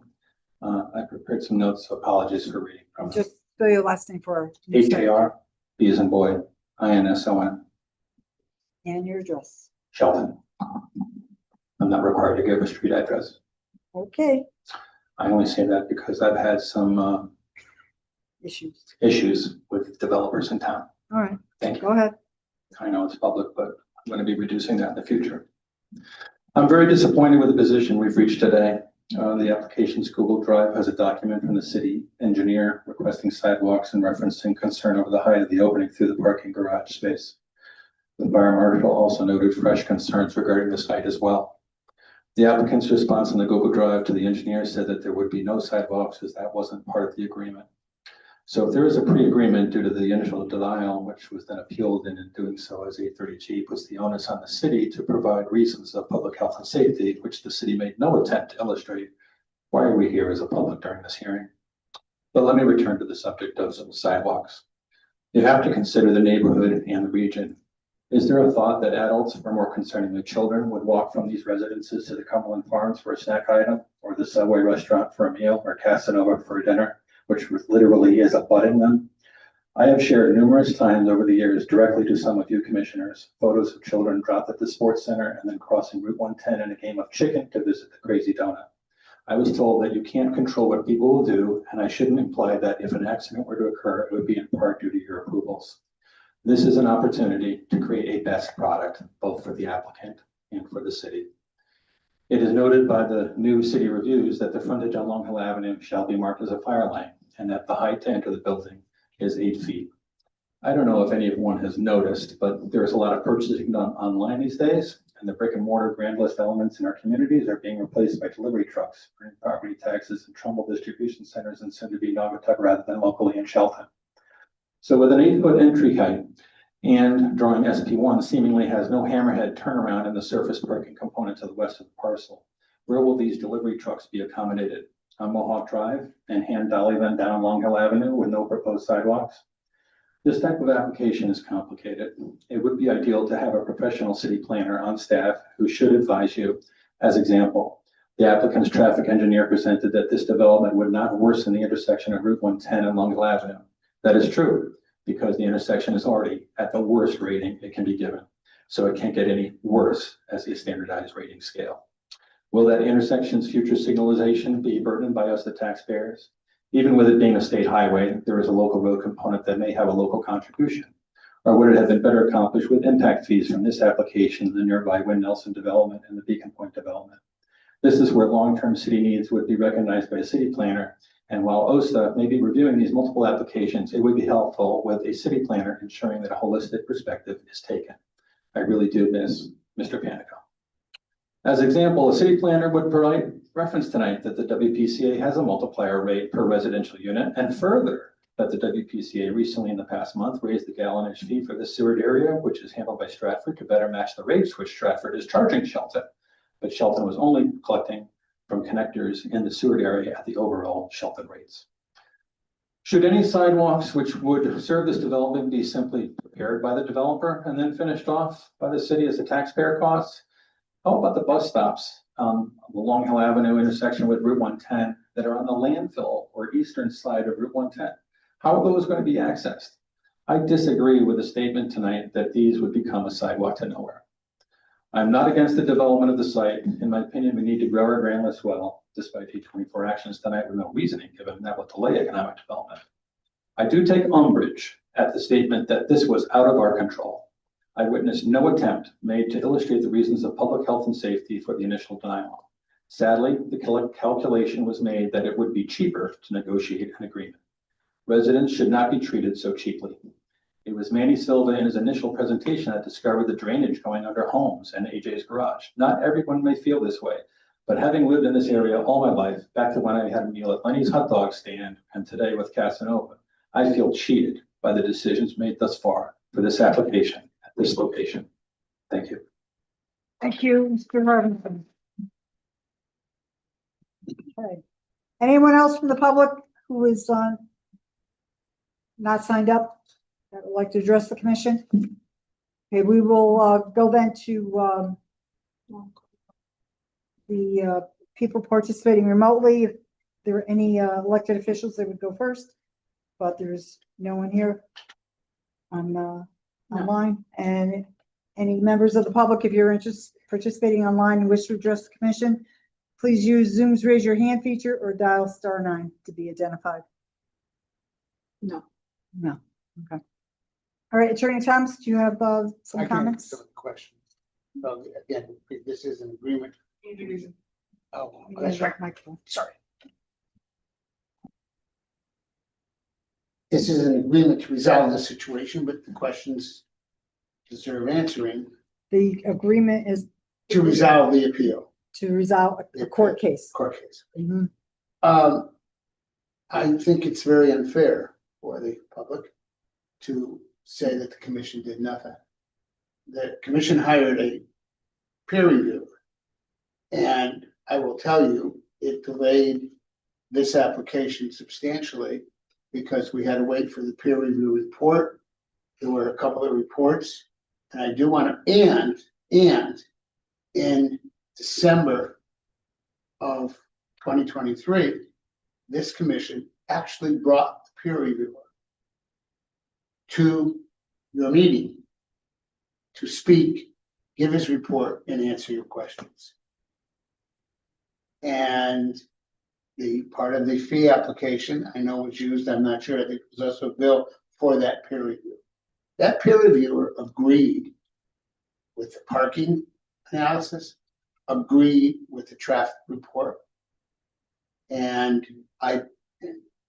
cases were presented to you that when you have a traffic engineer, that traffic engineer cannot just use speculation by other people as to what the real traffic issue is. You have to rely on the engineer's report.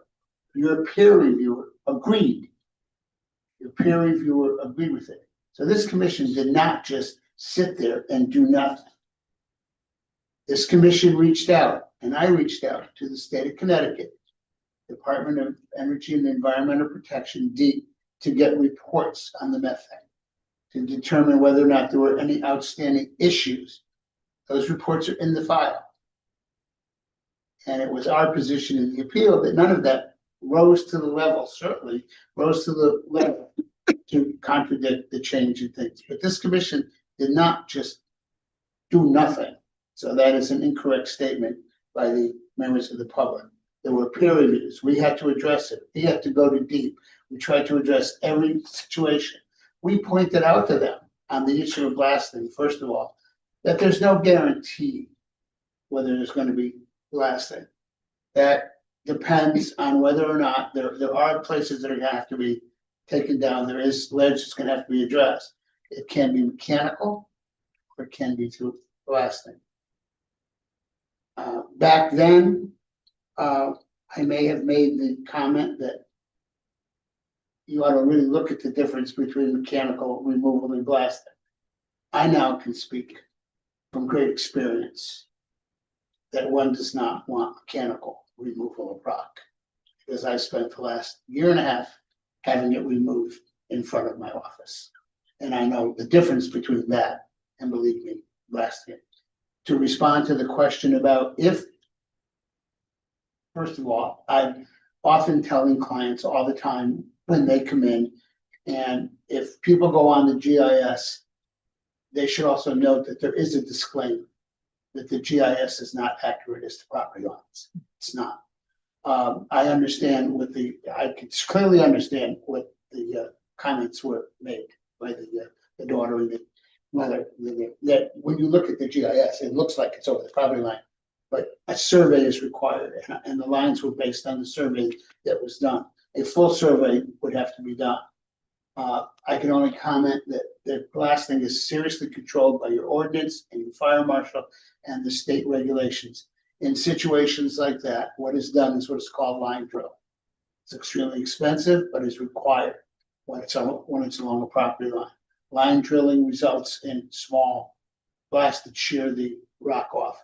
Believe me, it's a lot quieter and quicker than using a hammer to take it off.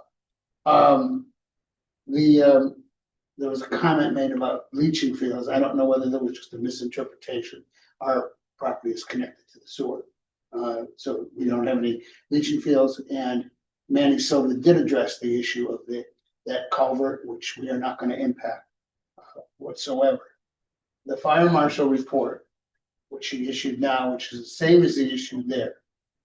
Everybody was raising safety issues. Fire marshal, we addressed it. The fire marshal felt one need to be addressed was the issue of wanted some fire protection for the back. The argument that we had at that point, and I made it, was not what the code said, but in the discussion, the property owner agreed to put the standpipe in the back. And the fire marshal in his report stated to rectify the issue of the access, the property owner has agreed to provide a sufficient fire department water connection to the rear of the building for use by firefighters The connection specifics as to size and location shall be pre-approved by the fire marshal. That would automatically be a condition in this. So we have addressed, the property owner has addressed many of these issues. So, and the traffic report that was done, again, was concurred with by your peer review. The parking study was concurred with. As far as the sign, the individual who put up the sign, I will tell you, surveyed thoroughly. It is a very brushy area along the front there. There isn't much room to put a post. Since I was the one who put it up, when I put it up, there were no cars parked there. There were cars parked up towards the driveway, and there was a little bit of a clear area up near the driveway, but the cars would have parked in front of it there. And I assumed those cars were parked there because whoever was working or living in the back, was there. So I chose a spot in the middle. And these signs, I put them up, hundreds of them in my career. I don't know anybody there are people that do see them, but I want to note that we sent out 17 letters and we posted that. Sent 17 letters, and in this area, you send them out with certificates of mailing, we got none back. So I'm assuming the word, was out to the people, and under your regulations, it's people within 200 feet, property owners, I'm sorry, within 200 feet. So we did, and I provided the pictures. I understand there must be a parking issue there. Somebody must have parked in front of the sign on a certain day. I couldn't do anything about it. No matter where I picked, they would have parked in front of the sign. I put it where I could. I think that's it in addressing the questions. I think that we have made, and the commission has made, adequate discussion to address as many issues as possible. But, and I do want to stress, the property will be surveyed and marked. It's not a question where we would be crossing over anybody's line or property line. Exactly. Any final comments, questions, or concerns from the commission? Attorney Thomas, did you address, there was a comment about snow removal? Did I miss that? No, I did not. Thank you for reminding me with respect to snow removal. That's the responsibility of the property owner. No snow can be pushed onto another person's property. It is very possible, most possible in these situations, that the snow removal may have to be done, depending on the amount of snow, with a bucket loader. You know what I mean? In other words, when you take it and remove it off, there is, and again, in the little area, and I did, if you do look, the little area, the house that abuts the little area, and I don't know if that was the property concern, is not up against that little area next to the parking where they were talking about it.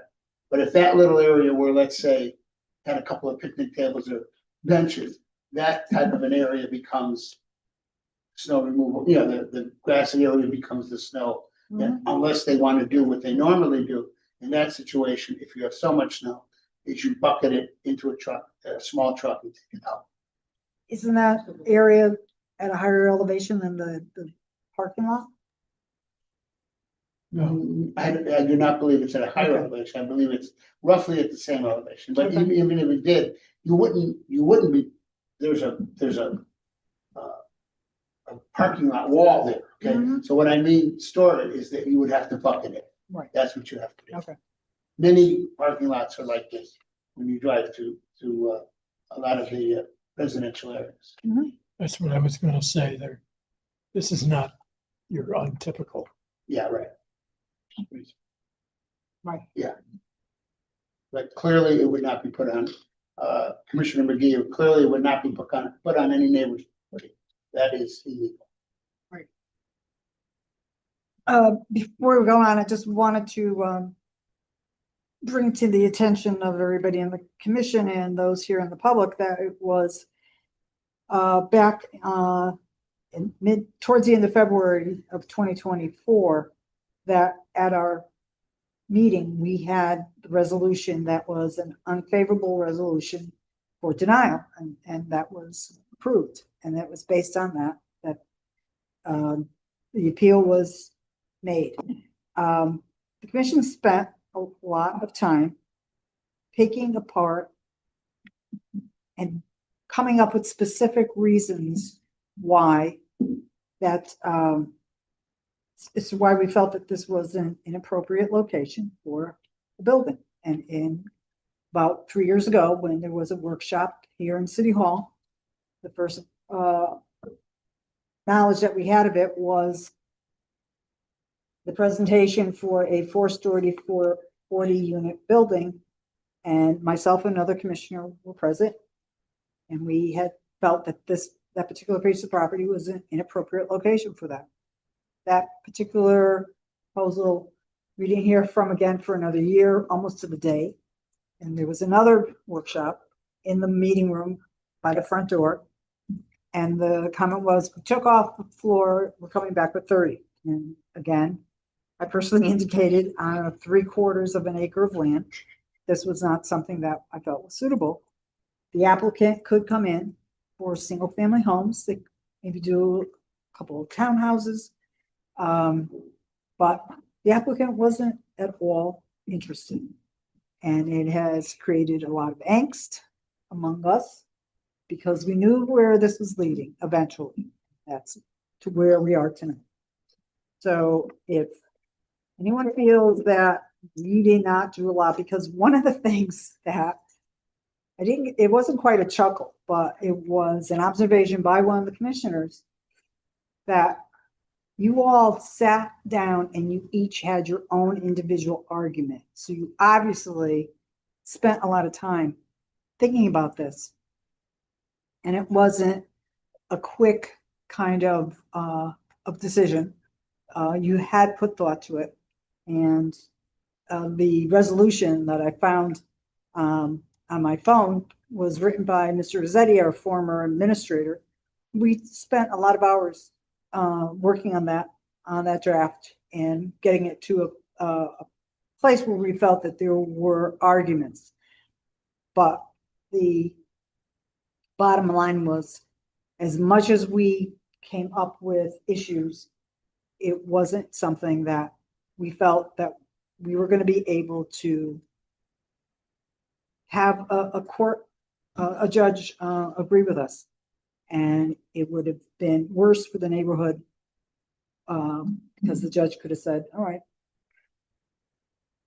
pretty much you're going to have to agree to whatever they put in front of you. So it's been something that I always felt that there should have been something else there proposed and something more suitable for the neighborhood, but that was not what the applicant was interested in. And that is, it's not something that I ever felt that we would get to this point, but unfortunately, that's not what the property owner wanted. Is there anyone else that want to make any comments? Chair, just make a couple of brief comments. Not to repeat all the items that you mentioned, but just to reiterate that this commission spent a tremendous amount of time weighing the factors in both directions on this project. This was, in my opinion, the best resolution for the applicant. This was the best resolution for the community and specifically the neighbors of this area. In regards to the folks who came out and spoke tonight, they may not see it that way. This project addresses parking issues that is a significant problem in this area. A 2-to-1 parking ratio would allow all the tenants of this project to park in the property or on the property. In regards to the safety of the fire issues of the fire department, they make the decisions on whether or not all those standards are in place. It's not up to this commission to decide. Once the fire marshal decides that a building is safe, it's not up to us to question it. As far as the traffic study, there's professionals that analyze the traffic and report back. This commission has very little to influence and make decisions on traffic decisions.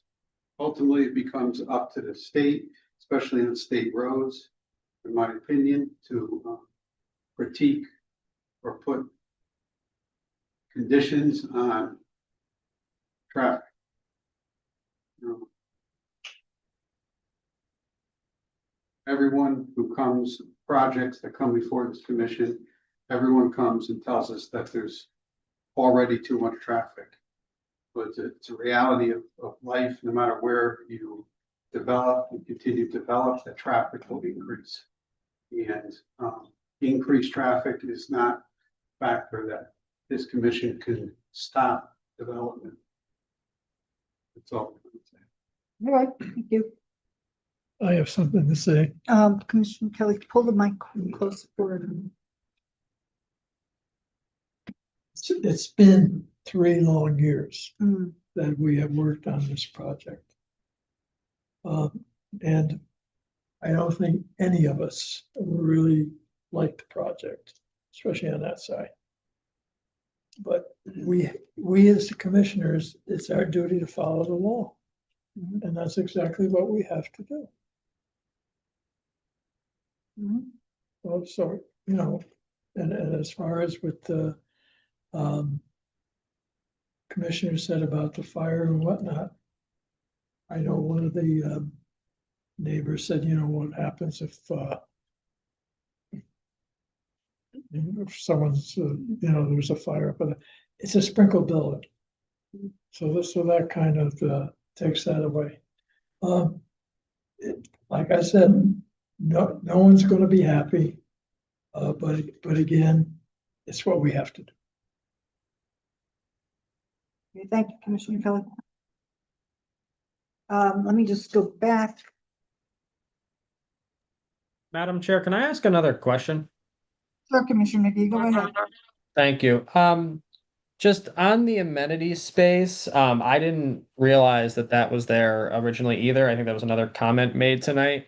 Has there been any consideration to possibly at least providing some sort of like tree coverage buffer for the neighbor over there? Because that is, I mean, once you knock down those trees and you put the building up, I mean, they are looking right in their backyard.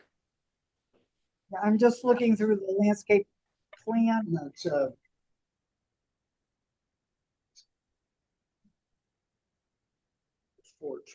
Yeah, there's trees noted on the section of property, but nothing along the property line.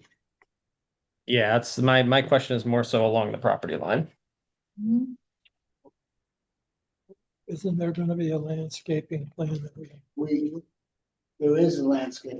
Certainly, if there's a concern to put a buffer along that area, that's something this commission would, even though this is a settlement of a thing, that's something that my client would certainly consider, you know, within. I mean, I can answer that question. The area is about elevation 78, and the if you look on SP2, that wall is higher than the amenity space. So that the top of that wall is going to be up at a 80, you know, at most 84 down to 80.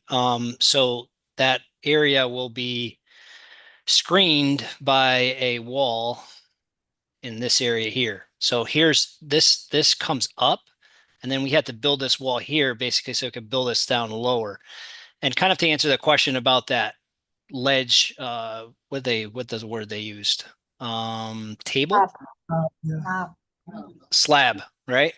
There's that she used the word slab. So what we're not going to actually cut down any rock along the property line. It's going to happen inside the property here because this is where the elevation 80 occurs right here. And so from this point back is where we're going to cut down the rock.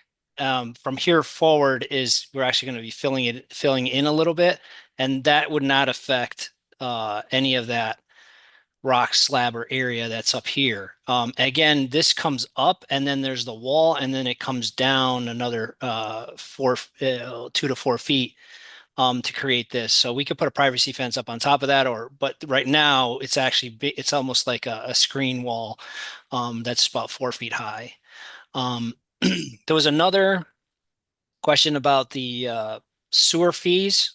We have a sewer approval from the WPCA and the fee is nearly $80,000. We get charged per unit. And it's about, well, you can do the math. 30 units is costing almost $80,000. I think there was another one here. Oh yeah, the GIS. Attorney Thomas already spoke to it. The property line is not what the GIS shows, and I think the confusion is that there's a yellow line that kind of lines up with the property line here, but then when you come around here, it doesn't line up with the property line, and you can see the property line on the GIS shows it in the middle of the road, which is not the case. So as Attorney Thomas says, the GIS is not a survey. It's very inaccurate. But I just overlaid this kind of so you could see the existing features that are on the property over our site plan. And I think that's it, unless there's other questions. Mr. Yeah, Silva, I would. has there been a survey of the property already, or? Correct. There has been a survey of the property, and that's what our site plans are based on.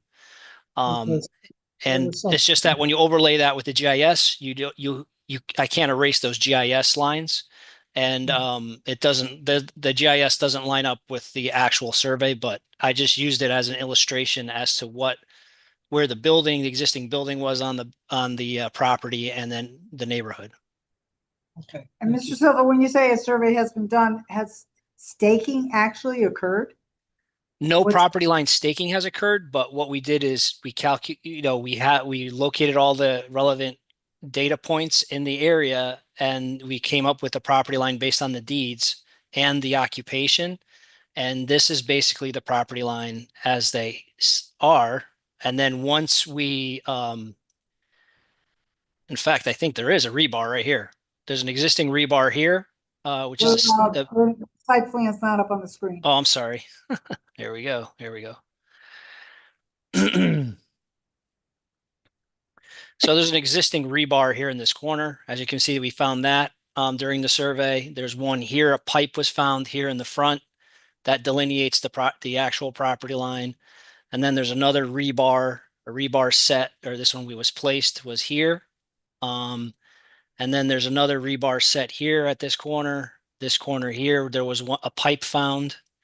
And then here there was a pipe found. So the property is pretty much marked out already. But during construction, we always stake out the properties, and in any kind of setback, we also stake out the foundations to make sure that the building goes in the exact same spot that we are proposing. And then after the construction is complete, the city requires an as-built to show that we built the building in the correct place, and that's not violating any zoning or anything that was in the approval. And then that is reviewed by your staff, and that's when we get the CO after we demonstrate that everything was built to the way the plan shows. So the piping and the rebar that you referenced, those correlate to the maps that are on file. Correct. The deeds that have been on file with the But that describe the location. it still has to do the staking. Mhm. Yeah, but there is the property corners for this property are already been delineated. There's already rebars or pipes placed out there they can find today.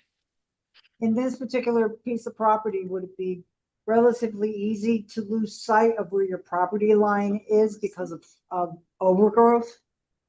Correct. So like, as you know, what we find a lot of is when there is a property that's kind of like undeveloped or underdeveloped or wooded, you start getting encroachments, right? So if you can see here, there's like a garden here that's on the slope. Again, we shouldn't affect that. Our wall here is set back. We're not cutting down this area. We're just kind of filling in a little bit to get some flatter parking spaces. So that area wouldn't be affected. I don't see any large encroachments, but you see that some people have things and sheds and things of that nature near the property, like back here. That would not be affected, as this is the actual property line here and it's outside of our property, so we wouldn't touch that. There is some wooded area here and it slopes down. And then this area right here is where that pipe runs that some people didn't know that was in their backyards, but it's there. But again, we don't have an effect on that because our project and everything that we are doing is on the other side of the slope of this knob that's here. This culvert is in the valley behind to the west, and we're doing everything to the east of the knob. All right, and now that you mentioned the culvert, there was a question from one of the property owners as to the culvert that goes under the road, and what about drainage from that? Will it end up in basements? No. So the culvert, as was stated in a previous application, we'd studied that. It's drainage that comes off of Long Hill Avenue, comes into here as a retention pond almost, and there's an overflow dam or weir here that then goes under the Mohawk Trail, crosses this property as a structure just about where this thing here is. I think that's the thing that hang up dry clothes, but there's I think a manhole or a catch basin under there that's covered in a rock. And then that comes down under this metal building where this auto body place is. And then that comes down to Seneca Drive. And then from there, it comes down here to River Road. And then it discharges here into this brook out to the Houstonic. We don't have an effect on that because we don't have any drainage going to there. We're basically on the other side of like I said, the high point here. And our drainage is going to be controlled down here where this pile of rocks is right now. And then the overflow or the metered flow, the controlled flow will come down to this catch basin that's here on the corner of Long Hill Avenue. And then our gallery system will be basically right there. And again, we are reducing the amount of water that's coming off of this site today, all the way up to the 100-year storm. And that is just going to be a small amount of water coming out of a little 5-inch hole that will then trickle down into a pipe and into this catch basin here. The culvert, we will have no effect on the culvert as it's on the other side of this basically high point here, and it kind of runs down this way. So. And that you feel would be adequate for winter snow melt? Yes. So like we have, like Attorney Thomas said, we have some areas for opportunity to do some snow storage for our regular snowstorms, like basically back here. And then we have some here in the front.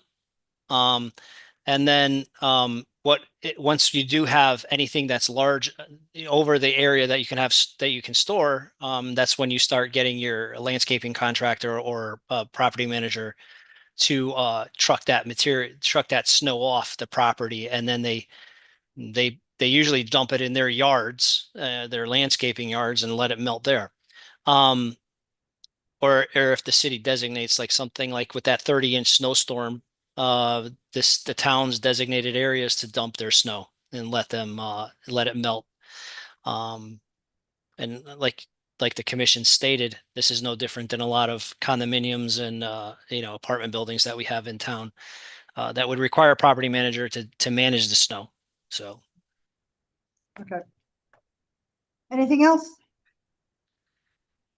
All right, Attorney Citoso, you ready to present anything? I want to say some question.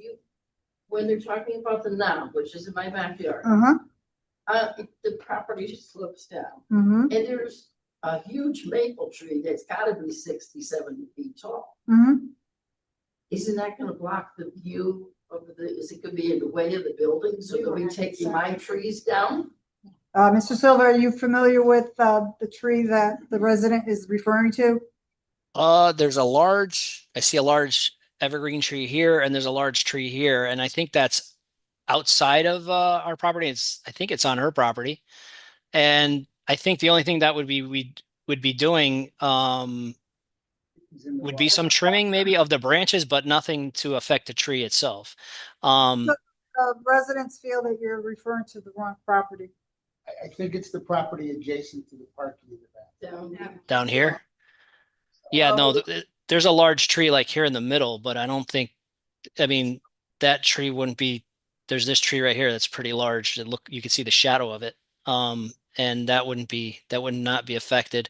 There is a tree that's way back here behind, I don't know if that's a shed or what, but there's a tree back here that's on our property that would be cut down. But we'll be replacing them with four, that one tree or these two trees here would be replaced by 4 shade trees in this area. But no, this large tree, if I believe she's referring to this one, which you can see the shadow of it so big, without leaves on it. I believe that will be unaffected. And how tall is the building from that vantage point? How tall is the building? So let's look.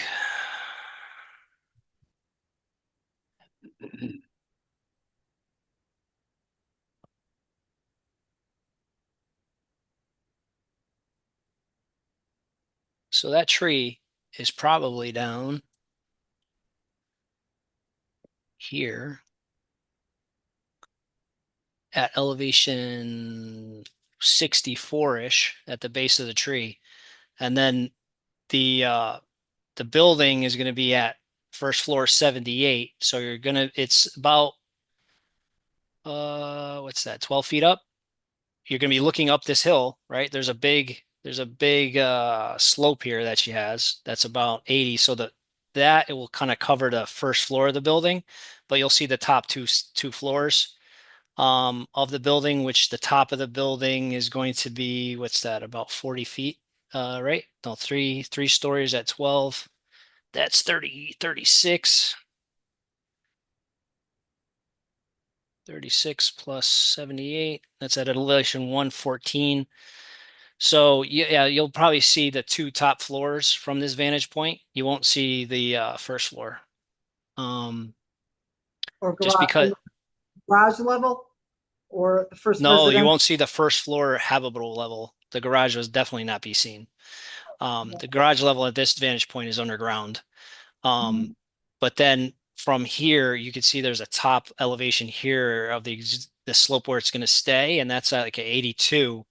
So from this vantage point, you probably only see the top 2 floors. Does that make sense? Does it help?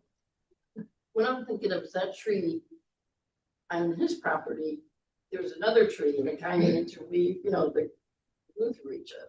He So said, I'm wondering if he they said got- that trees on his property are coming down. There's a tree in my yard that's big, it's a maple tree, but there's a tree up on his property that part of it grew into the maple tree. Well, he said if there's trees on his property, they're coming down, they have to be Yes. dissected in some way. Right? The maple tree, your property? One tree is in my yard. Right. And it's tall. Right. And there's another tree up on top. Mm-hmm. And it's growing into my tall tree. Okay. So I'm wondering if they gotta Yeah. cut the tree or, They would have to be very that's, careful cutting down their tree. Oh, yeah. They have to. Yeah, but it could bring not out damage. professionals to- Yeah, they usually limb them up. They cut all the branches first, and Yeah. they tie them with ropes so they fall right at the base of the tree. And then once the tree, all the branches are removed, then they cut down the trunk. Oh, then they would cut down the tree, is that what you're saying? Yeah, but they do it by limbs. Okay. We've had several trees taken down our property, and that is the fascinating part about it. That they go up in a bucket and they tie a rope and they cut and it's They take it lowered. down, take it It's, away. 'cause it's not huge like tree. they take Well, the they trunk have to take and it. go along the bottom and timber. That's not the method that they use. So they would have to be careful that your tree is not damaged. in any Yeah, way. well, that's what I mean, it's complicated. Yeah. Yeah. Any other comments from the commission? Okay, so, Trinity Dosa, do you have something to present? No? What's the You have procedure? 3 choices. You can close your public hearing, you can leave your public hearing open. Mm-hmm.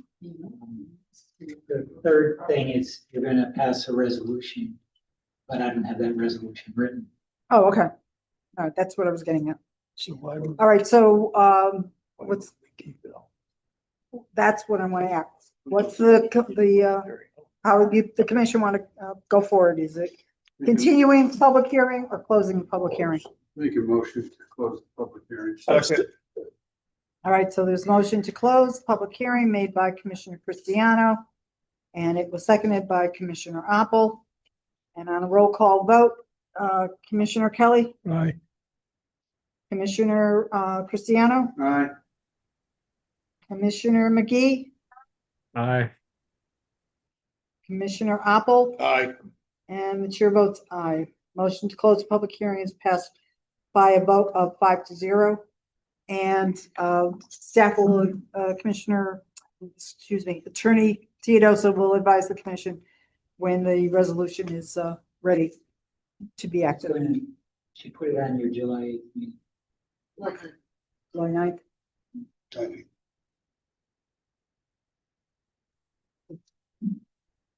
The wave calendar looks in July. Thank you very much. It would be July 9th is a Wednesday. And just to remind everybody, I am definitely not available for that meeting. I'm out of town. Yeah. I'm going to ask for a recess. We'll reconvene at 8:15. And we have 2 more public hearings to hear. Definitely have to hear tonight. What? Well, you don't get to be behind your house over there, in one sense. You don't get to be behind your house. This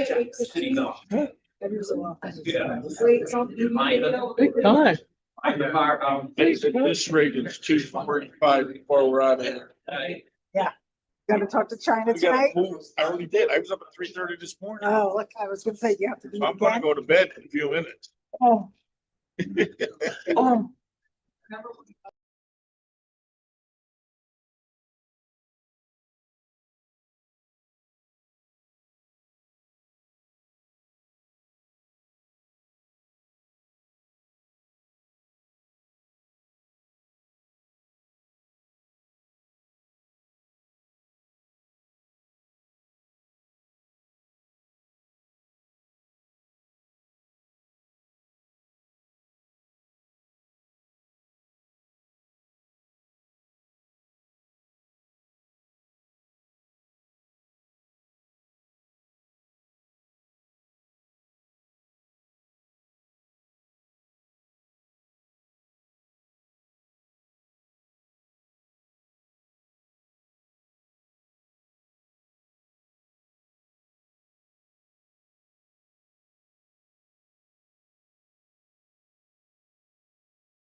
You're good. All right, ladies and gentlemen, the commission has reconvened. It is 8:20 PM. Next public hearing is for application 2509. Commissioner Cristiano, would you please read the legal notice? Application 25-09 PDD 53 Splash Management Group LLC at 376 Bridgeport Avenue for a major modification to the PDD to add a 9,500 square foot plus or minus parking area, relocate wash tunnels, add self-service vacuum stations, relocate and increase ADA accessible parking spaces, add an exit-only driveway, realign existing driveway entrance to the driveway of a commercial business across the street, and improve site lighting, landscaping, and stormwater management practices. Plans titled Splash Car Wash Shelton were prepared by SLR. The property is generally bound as follows: northerly by 360 Bridgeport Avenue, southerly by 84 Platte Road, easternly by 79 Platte Road, westernly by 375 Bridgeport Avenue. Thank you, Commissioner Cristiano. This application was accepted for review on June 11th, 2025, posted to the city's website. It's a petition for a PDD, statement uses and standards, site plans, lighting plan, drainage report, traffic study, city engineer comments, and certificates of mailing. Ms. Castro, any other reports, materials, or correspondence that were received within the time period for the application but not yet posted to the city's website that we need to acknowledge for the record? No. Okay, is the applicant present? Come on up to the table. Which, do we have that? Online? The front page is just the rendering, the rest is the actual full set of plans. Okay. Is this online at all? Did you upload that? No, I don't. believe Not so. just this top page, just the rendering, the highlighted one. All right, because we can't share that online unless it's on the cities. Thank you. Okay.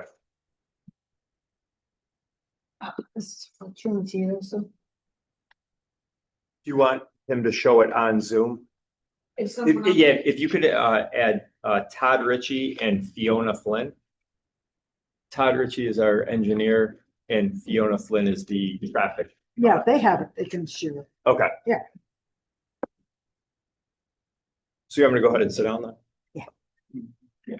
Use the mic and button up. Okay. Okay. All right, so I'm going to ask you to identify yourself for the record.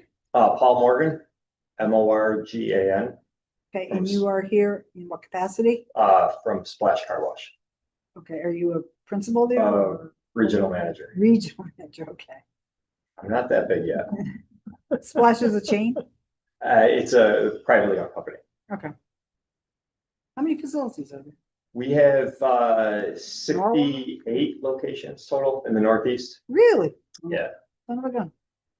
New York, Vermont, Massachusetts, and Connecticut. A lot of dirty colors. Yes. Okay. All right, so go ahead and make your presentation. Okay. So Todd Ritchie is with us as well. He's our engineer, and he'll be talking. I'll do a brief outline of what our plan is and why we would like to do it, and then he can get to some technical and answer any questions as well. So we basically want to add 19. Share the screen. Todd, can you share your screen, the rendering? Yes, one moment, please. The one that says LA. Yep, that one. There you go. Perfect. Okay. Okay, so we want to add 19 self-serve vacuum spaces to the west of our current car wash. And that's to the left as you. To the left, if you're Yeah. facing it, yes. Okay. So we would like to add those 19 vac spaces as well as add a Storm Tech underground stormwater management system, and then shift the exit, make it a curb cut for a single entrance and a separate exit. So the reason why we want to do this is to, we want to add the vacuum spaces. We currently have 5 self-serve vacuum spaces now on the eastern side, where he's got it highlighted on the map now, that's where our self-serve vacuums are now. So there's a higher demand for vacuums, so we want to add for the convenience of the customers. But we also want to improve circulation and decrease traffic conflicts. So what we also want to do is the tunnel to the east, or if you're facing this map to the right, that's currently our express tunnel. And then the tunnel on the left is our full serve tunnel. Mhm. So in this full serve tunnel, they vacuum out the car and clean windows and all that stuff. So what we are actually proposing to do is flip the two tunnels. Mhm. The reason for that is so the express customers can go through the tunnel and into the self-serve vacuum space and vacuum out their cars and leave. So this would eliminate any traffic crossing on site and overall a safer site, a better flow of traffic. Our queuing and everything from the top wouldn't really change, but it would make it smoother. Shifting the exit, the reason why that's important is for really the safety and the flow of traffic. With the new McDonald's going right across the street, and where their exit and entrance it would be directly across from where we're proposing it. So people coming out of our location, trying to take a left on Platt, and a customer leaving McDonald's taking a right, there wouldn't be the conflicts that there could be leaving it the way it is now. So, But the lining up of the new driveway this is the best you could line it up? yes, yep, yeah, and it works out from we have Fiona Flynn on it, our traffic study person that can speak more to that, but the flow of this would be much more ideal and safer for the traveling. Mhm. Yeah, it looks like Yeah, you're. I can say something to that real quick. Sure, hold on Paul. just a minute. Sure. So it looks like the left exit from your operation is opposite the left turn from Dunn. Yes. It's offset just a little bit. Yes, ma'am. Okay. All right. So anybody that's participating remotely, when you do start speaking, start off with your name, please, and spell your last name for our secretary. Sure. For the record, my name is Todd Ritchie, RITCHIE. I'm a principal civil engineer and a licensed professional engineer with the SLR out of our Chester, Connecticut office. I wanted to just say along the lines of the placement of this exit driveway. One of the reasons, keep in mind, this is done in conjunction. If you recall, SLR also worked on the site planning for the McDonald's building across the street that was approved by your commission. We're also the designers of this road widening and for Platt Road associated with the approval for McDonald's. So we have, in conjunction with the splash improvements, determined, it is ideal to move this not only for on-site circulation, this exit, but also for for sight lines and for vehicle movements into and across Platt Road. One of the things is if somebody leaves Splash and wants to go to McDonald's, this exit will now be lined up with crossing Platt Road, almost directly, instead of having to take a turn and a quick left to get into McDonald's. We couldn't go closer to the intersection because there's a taper that begins right at this exit location, and we couldn't really go move any further in this direction if we wanted to, because there's a existing utility pole that has to remain here for primary supply, power supply to the property. Ask you, So, sure. LA, the exit from the car wash is opposite the one that says drive-through for McDonald's, but that's actually the only entrance into McDonald's from Platt Road. Correct. This is the only entrance into McDonald's from Platt Road, and this is the entry lane right here. And McDonald's has two left turn and a right turn, so two turning lanes onto Platt Road. Services the drive-through, but it's not exclusively for the drive-through. No, they use that as an identifier to tell you that you would go that way to get to the drive-through, instead of because somebody could go in and potentially go in the other direction around the building on this side, and they want to make sure people stay. A lot of people use the drive-through, as you know, so They want to make sure that the traffic keeps in this lane instead of the opposite side of the building. Just to clarify, on that same sheet, on the right side where it says existing light pole to remain, 12 inch, is it 12-inch wide painted stop bar, there's a directional painted arrow, there's a not quite a rectangular shape there, but that it showed 2 driveways going out and 1 going in.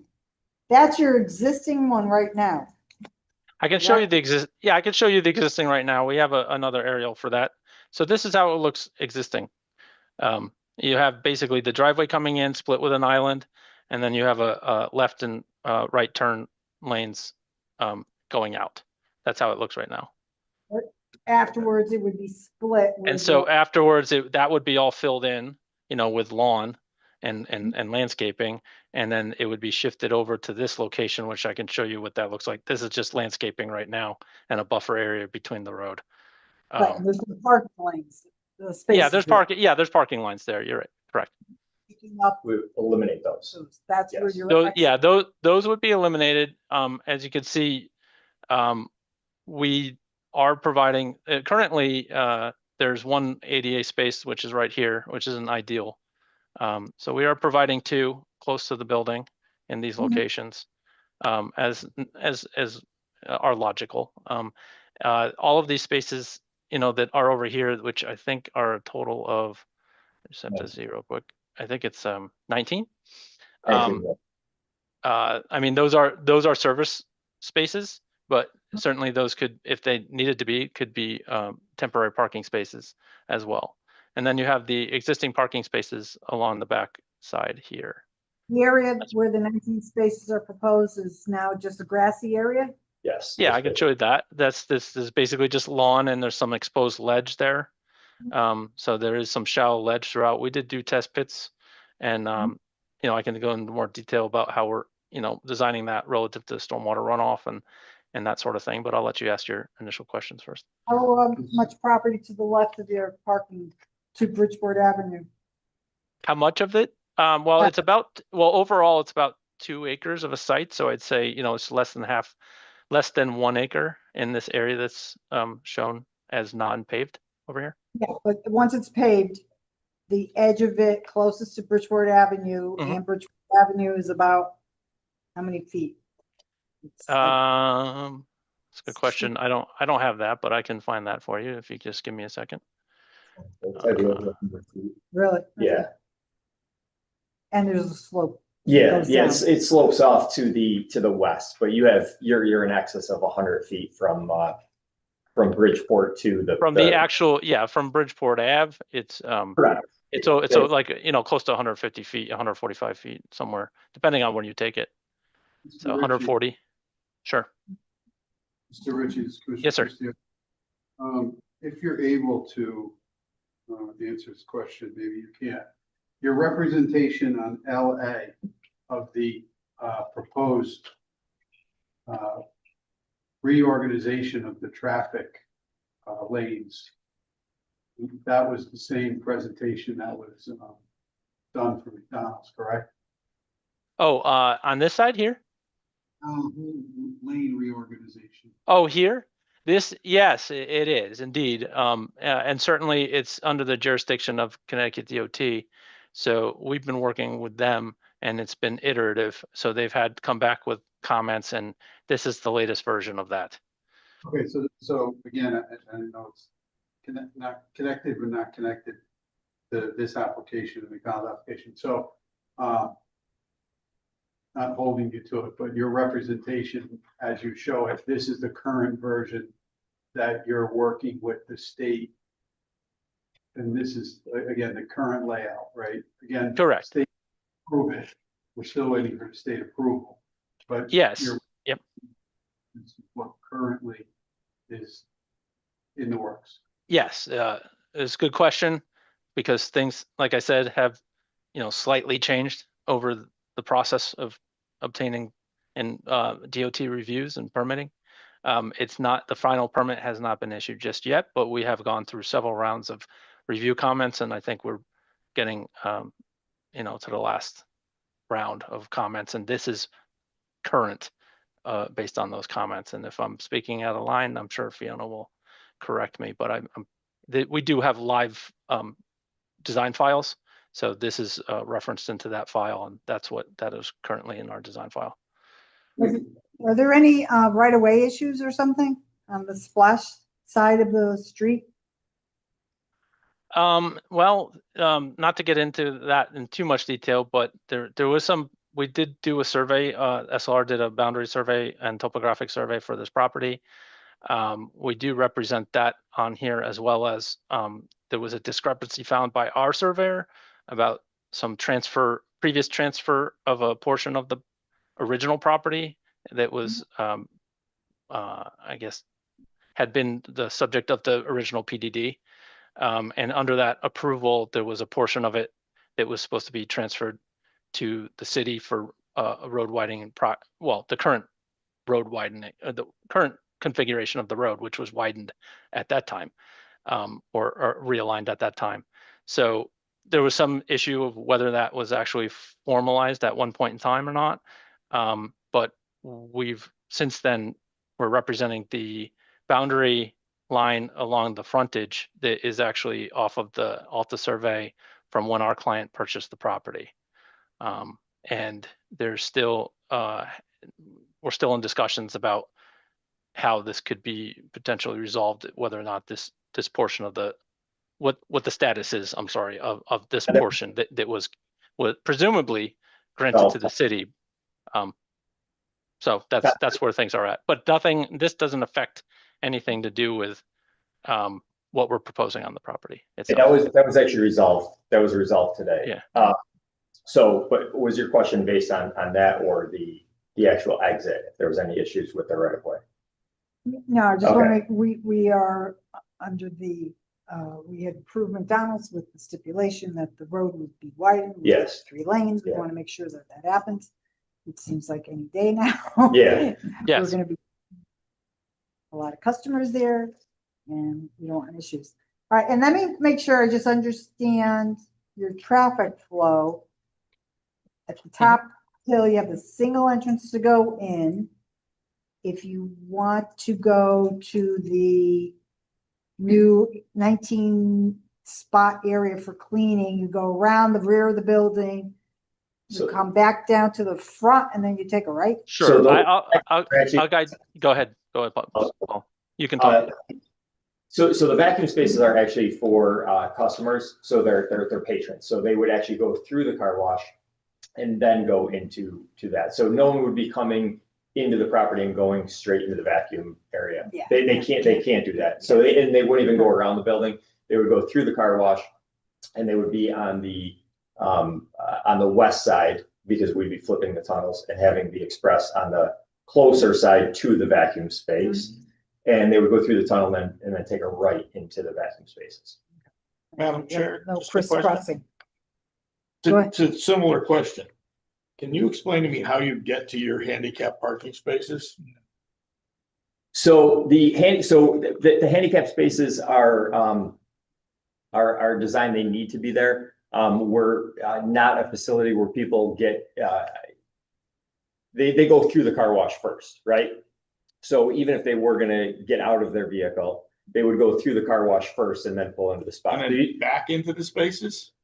You could either pull forward and back in, or you could pull around. We have guys on the full serve side, we have guys on the exit pad, and they actually have red vests on and everything. They'll direct traffic, and they'll actually drive cars as well. So they can actually direct them on to get them over into the spot safely. You sure about that? Yeah, I don't see how you can come up, if you're gonna go on, I'm facing your building. Yes. If you're coming out of the right-hand side, which is your full service side. Yes. Right? Yep. You're in between 2 handicap spaces. Yeah. So you're gonna either pull forward and then back up, or have to come all the way out and try to turn around? Well, so you see on where you were just talking, the parking spaces over to the right, those are actually still going to be there. So you could actually do almost like a K-turn and pull in if you wanted to pull in. But yes, you could either pull out straight and then put it in reverse into that space, or pull into a space, back up and pull into that. Those handicap. parking spaces also are then remaining, and you have a arrow that points as that's like a part of a roadway. So you're gonna put parking spaces in your roadway? The current spaces? If you look on LA. Yes, right here. You're talking these right here, right? Right, and you show an arrow that's in the driving lane, so you're gonna drive over those parking spaces. So that's actually not a driving lane. That's almost like an emergency bypass lane. If someone needed to get out of the facility and not go through the car wash. And I can give you examples of that. Let's say someone has a muffler hanging off and they can't actually physically go through the car wash. Excuse me.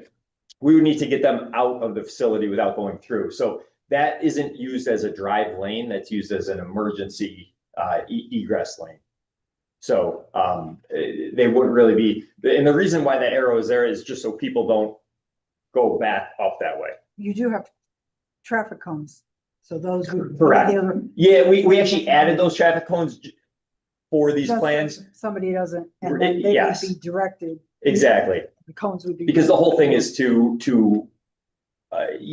decrease traffic conflicts. And so adding of the cones and stuff like that, that's what we tried to do. I just think that the configuration of your handicap spots could Yeah. pose a number of problems. Yeah, honestly, at most of the express sites that I work with, we actually put the handicap spots in the vacuum area.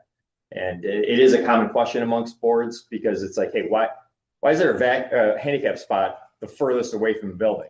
It's like, well, people aren't getting out of their vehicle and going into the building it's not like a supermarket, you know what I mean? So. Well, why would they go in the building? They won't, that's the point. But I mean, you don't have like a little lobby there for people to sit and wait while their car gets washed, because they stay in the Yeah, car. they do. The full serve side does. Yeah. The full serve side does. So in that scenario, let's say it was a handicap, they had a handicap tag, they would get out, they would go into the waiting room. Our drivers, so it wouldn't be them, our drivers would actually drive the car through the wash Right. and put it in the handicap spot and get them out. So our guys would back it up.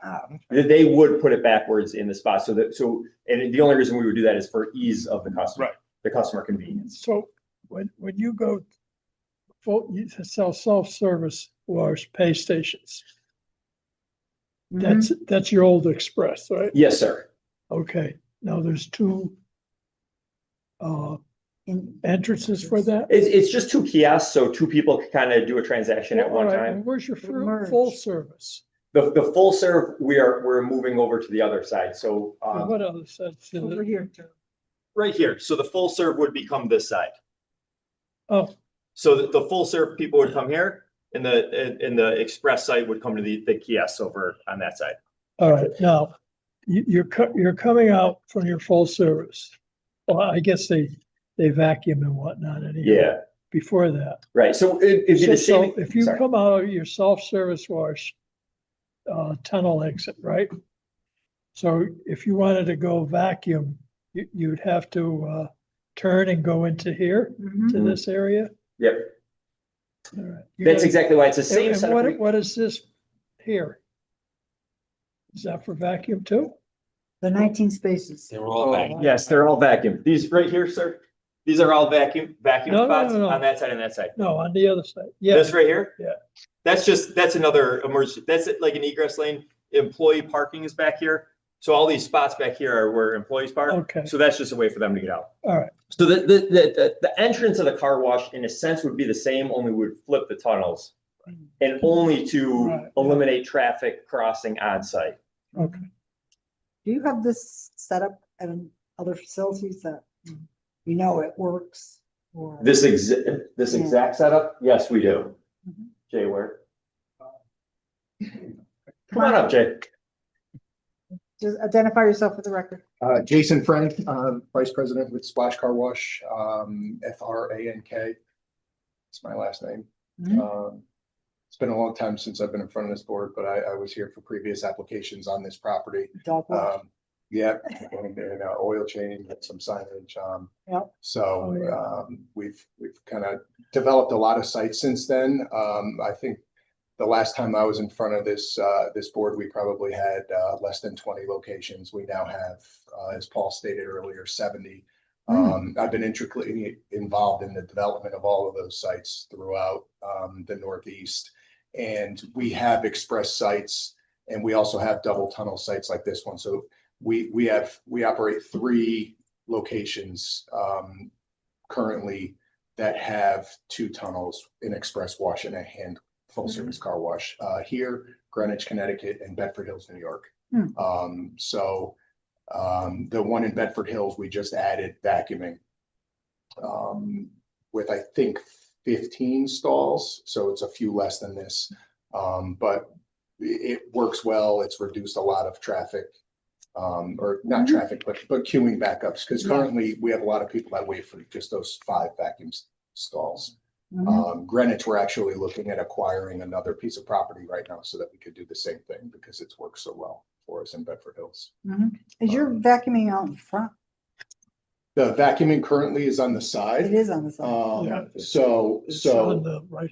Yeah, I can tell you Yeah. that your current vacuuming is congested. It's very congested. Yeah, I see And it now. it's probably one of the biggest headaches for our customers. Okay. And it's the area gets very congested. The way we have to currently finish the full service cars, we have to pull them out so we could dry them off and wash the windows.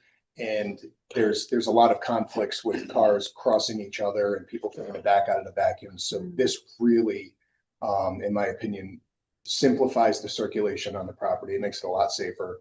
It gives us a lot more space where our employees that are drying the full service cars are not working in an area where they're directly out from the exterior tunnel. We actually put a bollard or 2 outside of the existing express tunnel because we had a customer confuse their gas and their brake at one point, and they shot out of the tunnel and hit a car. And luckily one of our employees wasn't there, but we decided to take some safety measures just to try and protect them a little bit. And this really alleviates all of that as well. So it really just separates the 2 sides of the business. The full service cars would now be finished in those 3 lanes where you see there's like a diagonally slanted stop line painted right where he has the pointer there.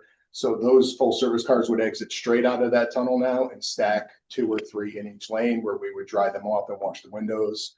It's a lot less hectic of a pattern. The express customers could come out of the express car wash tunnel and either make that turn to go into the vacuum area, or if they wanted to leave, they have a straight shot out to the exit. So if they decide they don't want to vacuum their vehicle, they can just leave. And then once they do vacuum their car, they have their own exit lane to come out. So a lot less conflicts. In my opinion, it's just a lot better flow and safer for our employees and customers. You don't have any retail presence inside your. There's a small store in there that is, we sell like some greeting cards and some air fresheners and things like that for cars. It's mostly the full service customers that exit their vehicles. Our full service car wash is a hand car wash on conveyor. So we have actual employees that are in the tunnel that wash the cars by hand while they roll by. So we do not, for insurance reasons and safety reasons, allow customers to drive their cars through those. So they get out, they go inside. And there's some snacks, air fresheners. I'm just trying to figure out if somebody comes through the express, goes and does their vacuuming, would they want to walk back into your building? No. No, not usually. Very rarely. Every once in a while, currently customers, that come out and use those vacuums, just vacuum their cars and leave. In rare instances, somebody would have to use the restroom or something, they would. You might just want to put some pedestrian walk lines if you were going to do that. Yeah, and then at the north end of the proposed vacuum spaces, they could actually come across at that because that's not a drive lane, right? That they'd be crossed. I noticed you don't have, there it is, landscaping things. I was just wondering how. We got some nice shrubbery and trees for you. Lady that's our commissioner, who's the big landscape person, is here tonight. She would be looking at the plantings and tell you, those aren't natives, so. I've instructed, or this is Todd Ritchie again, I've instructed our landscape designers to provide native species, learning from the McDonald's application. Yeah, she'll look at all those. She's very good at that. These are Shelton approved landscape plans. Just remind you also mentioned signs. So you're going to do building and new signs to make sure you're coming back. We would just change directionals. Right now, we're not proposing any new signage at this time. If we wanted to do that, we would come back with another application. We right now just have signs that designate express lane and full service lane. So we would just, just replace that with new signs that switch them. It would be directional. Back on the landscaping, so you are going to be removing some trees? Is that what it is? It's hard. I don't think we're removing any trees, are we? Maybe You got some markings on here. I don't know what your. I know legend that is for the area where parking don't- is, it's. I don't really think we're removing any, if many, trees. I mean, we showed most of the significant trees on here, and they're staying. These could stay here as well.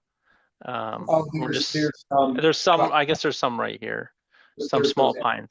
Yeah. So those were the pines that we had planted when I was in front of this board years ago. I can't remember what year it was. We do detailing in those spaces there now, and we needed to screen those. So we put those trees there for. Yeah, it's right opposite the entrance to that area. Okay. All right, but you have some. And then we're just putting some new screening with those 4 trees that you see. Good.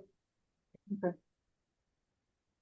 All right, do you gentlemen have anything else to tell us? No. Okay, so then we'll move on to the public portion. If there's anyone here in the auditorium that did not sign up, comment on this application but wishes to do so, please come forward.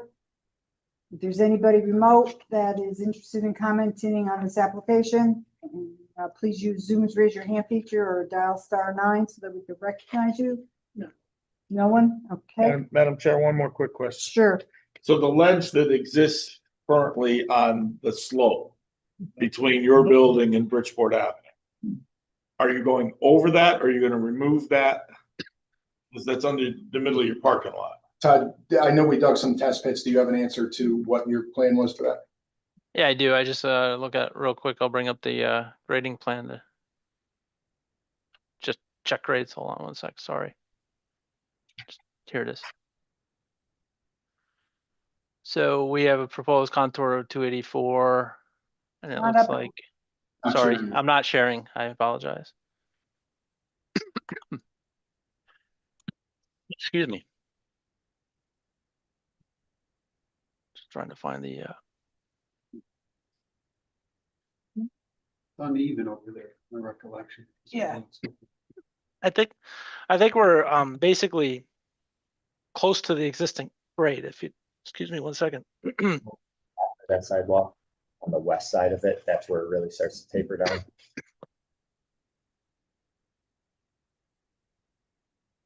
Yeah, so the entire area that's going to be paved for the parking is pretty flat right now. Right. I don't know if the question is if there's ledge within that area. Well, I know there's that little outcropping of ledge. I just didn't know whether your elevation was higher or lower than that. I think it's that about ledge. I think it's about the same. So it's close to the same. And then flatten the rest of it out. All right, so it's on here 283, 284. And then you're going to then at the, what's that, the west edge? West edge. You're going to have a retaining wall that holds the parking area?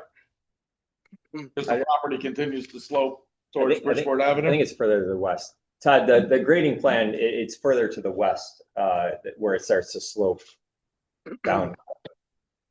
Yeah, there's no retaining wall. It's just the sidewalk along the west side, and then it slopes down. This is being so that we're filling out for the stormwater system. I'm sorry, I don't have anything to drink, and I just You're good. lost my voice. Sir, circle that area with your cursor. Right here. This is this underground stormwater system, and because of the ledge, we actually have to elevate it a bit because we need to have separation to it. So we're filling out so that we can keep that separation from the bottom of the system. So it's really flattening this out. And now that I got my voice back, this is essentially the same grade, because if you look at it, we're meeting the grade at the existing parking lot here. So, so this grade stays the same throughout the parking lot, and we're basically on top of the ledge. That's different. Okay. All right, any other questions from the commission? Hang on. Okay. You're gonna stay open while you expand? Yes. Yeah, we would keep one car wash tunnel open at a time, so, we'll most likely keep the full service car wash tunnel open, allow the exterior cars to go through that side while we renovate the existing exterior tunnel into the new full service tunnel, and then we'll switch to that one, install the equipment in the other side. So the driveway relocation might be one of the last things you do. I think the driveway relocation, the entrance isn't changing, so we can work on the exits while we're still open and use the existing exit. And then once the new exits are ready, we'll just shift to those and close off the existing exits and fill that back in so they can continue. But the timing is going to depend on the road work as well. Yeah, we can definitely, I know they're paving over there today on that road. I don't know what They don't have doing, approval for the widening. But for when the widening happens, I'm sure, it's gonna take us some time to prepare and order equipment and everything to do this renovation. So I think we're projecting late third quarter, early fourth quarter, if, should we have approvals. All right, any other comments, questions, or concerns from the commission? How would the commission like to proceed on this? Is there Make a motion to close public hearing. Second. There is a motion to close public hearing from Commissioner Cristiano and seconded by Commissioner Opel. So on the motion to close, I'll do a roll call. Commissioner McGee, Aye. Commissioner Kelly, Aye. Commissioner Cristiano, Aye. Commissioner Opel. Aye. And chair votes aye. Motion to close the public hearing has passed by a vote of 5-0. So this would be, You know this tonight? you all would like. Make a motion to approve the project as presented. I'll second that. All right, so there's a motion to approve application 2509 as presented, made by Commissioner Cristiano, Yes. and it was seconded by Commissioner Kelly. And I'll do a roll call. Hold on 1 second. Sorry.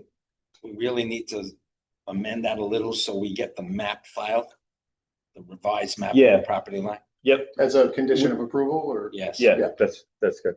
We don't have that yet. And they're showing it, but we don't have it. Yeah, it just got resolved today. So if you do it as a condition of approval, we'll absolutely make sure we file that. Modify my approval to include the applicant to submit the revised property line map I'll second that. within 1 week of today's date to staff.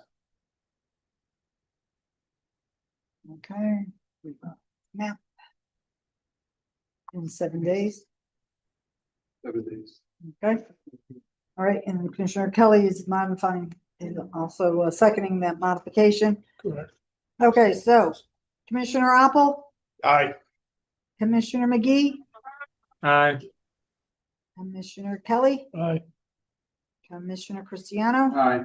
and chair votes aye. Motion to approve the application with the revised map submitted within 7 days is approved. Thank you. By a Thank vote you. of 5-0. Good luck. Good luck. Yeah, we'll square that away. Thank you very much.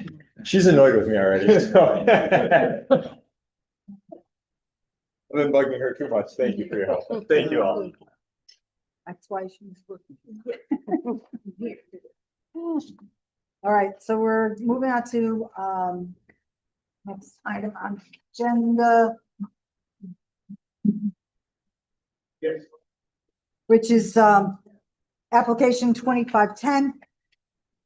Commissioner Cristiano, would you please read the public hearing notice? Application 2510 PDD number 93, Stephen Bellis for Matthew Calandro at 509-517 Howe Avenue for a major modification. Final site development plans to add 2 stories and reduce previous approved number of residential units from 27 to 12 with a mix of studio and 1-bedroom units, continuing the existing commercial uses at number 509 and number 511 to 517. Plans titled Mixed-Use Buildings for C&G Commercial Development were prepared by McAngelo and Associates Architects LLC. The property is generally bound as follows: northerly by 1 White Street, southerly by 502 Howe Avenue, easterly by 503 to 507 Howe Avenue, westerly by 526 Howe Avenue. Thank you, Commissioner Cristiano. This application was accepted for review on June 11th, 2025. Posted to the city's website is the petition for PDD, the original and proposed statement of uses and standards, site plans, city engineer comments, and certificates of mailing. Ms. Castro, any other reports, materials, correspondence received within the time period, but not yet posted to the city's website that we need to acknowledge? No. Okay, thank you. So, who would like to start presenting? I will. Just let me know your referencing, so I can put it up on the screen. Okay. For the record, I'm attorney Stephen Bellis and I represent 509 LLC, which is the current owner of this property. To my right is Matt Calandro, who is a member of 509 LLC. And to my left is Joe Mingolillo, the principal architect of the architect firm, Mingolillo and Associates. I have the original certified mailings. I've given them already to Alexandria, and a copy of the posted signed.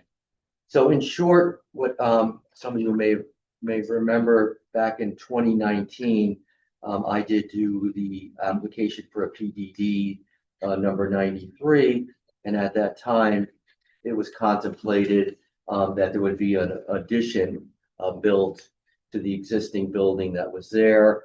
It was kind of an ambitious project. And we had an approval adopted January 8th, 2019, with an effective date of January 25th, 2019. That never happened, probably because of the economic viability of the project. It's just, as I said, too ambitious. So what Matt had requested now is what I consider to be a scaled down remodeling job. What that really means is that the existing building that's there is going to stay there.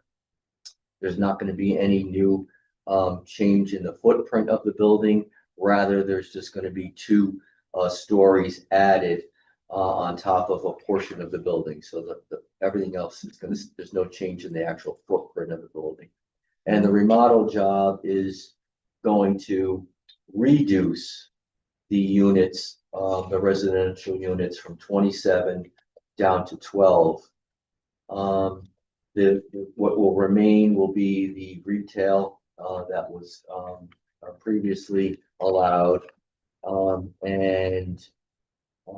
So what we have in effect is your statement of uses that I prepared and was adopted in January 2019, and I highlighted there's a change on the permitted uses 5B, and that now should say residential rentals of 12 apartments, including studios, 1 bedrooms, and 2 bedrooms. Which one are you referencing? Oh, I'm talking about the statement of uses, my new one. Yeah. Oh, yeah. That's okay. It's all the same. It's just highlight. Yeah. That's the change in this.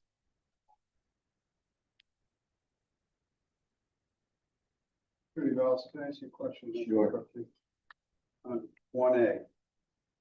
On the statement of uses. On this. Yep. Oh, yeah, Joe could probably answer, but go ahead. Is this the roaring board? Yeah, I'm gonna get to that.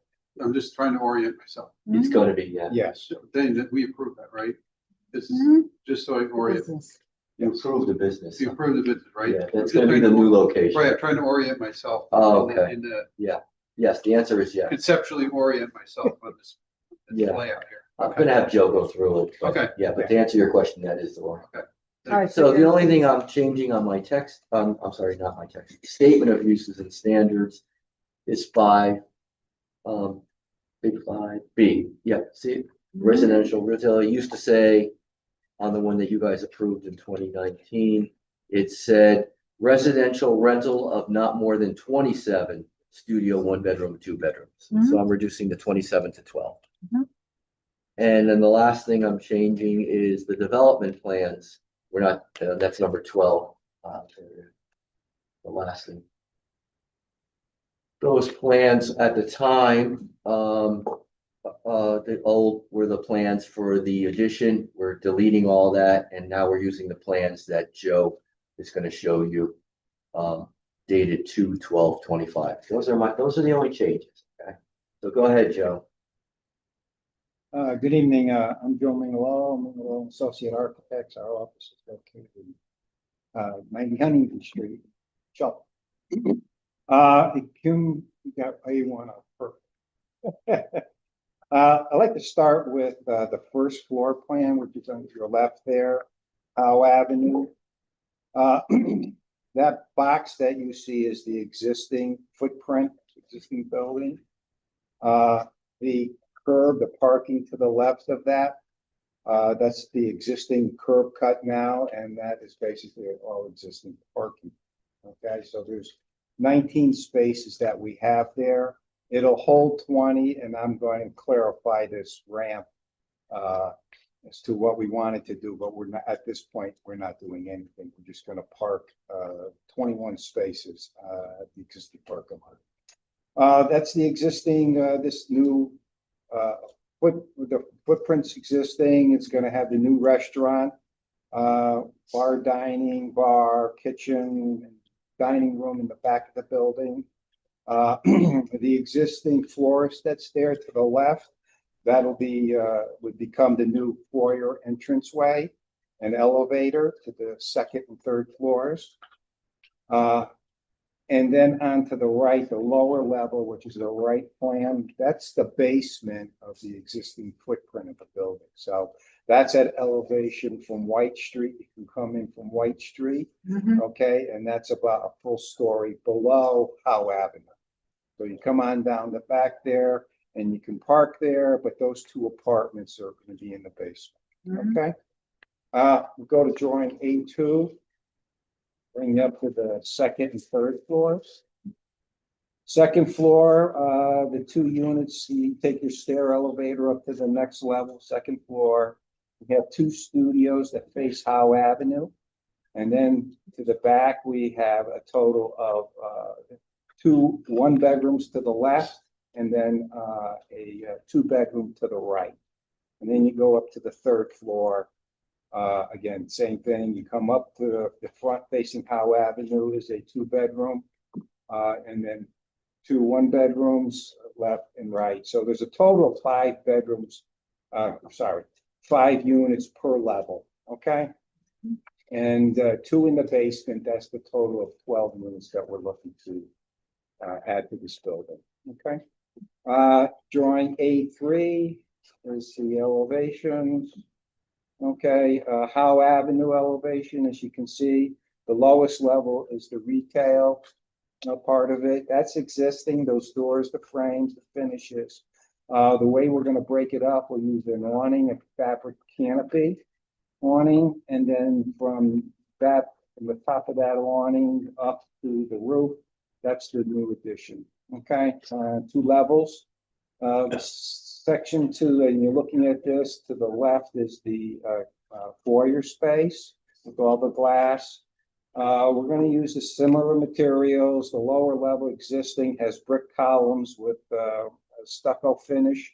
We're going to carry that brick up as a tower for the lobby entranceway to articulate that. And then the apartments are the double hug windows, the windows to the right, those 2 levels. And then we'll top it up with a cornice and some trim work and some curb appeal. Okay. The left side elevation, the one to the left, As you turn the corner, this is the parking lot elevation, basically. Your tower is the corner, is what you will probably be fairly obvious on Howe Avenue. And then the lower level is the back of house, what we call for the restaurant, and then 2 levels of apartments. And then the rear elevation, as you can see, there's a patio or a deck out the back of the restaurant. So you can see that is the level, is the patio level of the restaurant. And then the existing, the old tower, I guess it's a studio, dance studio, theater at one time. Its history is the building, the outline of that building to the left. So in scale, you get a proportion of what's existing and what's new. Okay. Any questions? The only thing I would probably before we talk about parking, do anything architecturally like to talk about? Was there something when this was going to be higher that the staggered portion of the theater was going to be a different one? That's existing. Yeah. Yeah. That's the way. I remember there was some discussion. I don't just remember what the. I mean, we didn't want to touch that because I mean, it's a piece of architecture. Yeah. It goes back a long time. So, we would like to leave all that as is. So I'll address briefly parking and then I'll go back to Joe. So in the statement of uses that we had, it had at that time, don't forget this was 2019, so it's a little while ago. It had for residential uses not less than 1 space per unit. Now with our new parking regulations, we're going to obviously with a less number of units, it comes out to a different scale, which is much better. Joe did some calculations to give you an idea that there's now a lot more parking per unit. Go ahead, Joe. Yeah. I made a copy of this and I'll give it to the commission. This is the required parking based on current regulation. Studio, we have 2 units at 1.25 equals 2.5 parking spaces. And then up to 5 units, 1 and 2 bedrooms, 5 units at 2, that's 10 spaces. And then from 5 up, it goes to 1 and 2 bedrooms at 1.5 spaces per unit, 7.5. So the bottom line is to the number of apartments, we need 20 parking spaces. Okay, that's the requirement. And we're providing 21 at this level right out here. We have 21 spaces, but we also have parking here on from White Street and behind the buildings that on Matt's property. He has about 7 or 8 parking spaces there that are existing. But we were looking to do some on our site plan at one point, needed to acquire this little triangle of property and we wanted to come in one way and exit out onto White Street, but that hasn't happened, so we're not addressing that at this point. So we have enough of parking as is on the main parking lot to accommodate the regulation. And if something happened, we do have parking at the lower level back behind the building that we can use for the 2 apartments and for employees. Madam Chair, question? Before you do, so how are you going to accommodate their takeout? I can address that. So, Matt Calandro, 100 Center Street, takeout. Initially, we wanted to get that easement from the adjacent property owner to actually help myself and the town by taking the traffic off of Howe Avenue and bringing it in one way on Howe and exit on White Street. We haven't come to an agreement there. It's not. They're not disagreeing, they're just busy. They want to do it. We want to trade easements with them. So initially, the offer was you give us an easement, I'll give you an easement, and their property actually, this is the karate studio, runs right behind the old laundry. And that would also give them the ability to egress. And so they like the idea. But didn't your plans for Roaring Boar include that people could do takeout? They would pull in to the parking and then, so aren't you? So they're still going to pull in. So we'll have actually 3 dedicated parking spaces on the side. We're going to have 2 down for the 2 apartments below. So those 3 dedicated parking spaces will be for curbside delivery. Okay, so that's not in your 20. parking space count. No, Not on top, no. You So have, where are the rest of the parking again? there's 21 approximately, so I call that how, and then there's 10 on White. You have 19 identified. Yeah, so if you So- get rid of, so how With did- the ramp, so the ramp goes if the away. ramp goes away, you get 2 more. You get 2 more. Yeah, just Okay. square that up. That's- These 2 that are So here, this map is not accurate. correct. It needs to be updated. Okay. I would agree with that. Yeah. And how many parking spaces were approved for the restaurant? There's no parking. No space. parking. No, none We never- required. Yeah. Just for 3 takeout spaces? Well, no, that was just a convenience I was gonna give to my customers. There's no Mm. parking required for any retail. Yeah, not for downtown. and they would be situated more down to where it says the women, and this is in the exterior door. So there's there's gonna be 2 entrances to the restaurant. There's gonna be an entrance on the Howe Avenue. Right. And there's also gonna be an entrance on the parking lot side. Mhm. The part, as you go through the main entrance, that middle door on the plan of the restaurant plan, I should say, Mhm. there's gonna be 3 spaces right next to that, right next to the entrance to the restaurant. Yes. Yeah, Yeah, further, it's like the last 3, Yes. past where you Won't have be the trash. last 3. We'll kind of keep it close to the, 'Cause you to got- the entrance.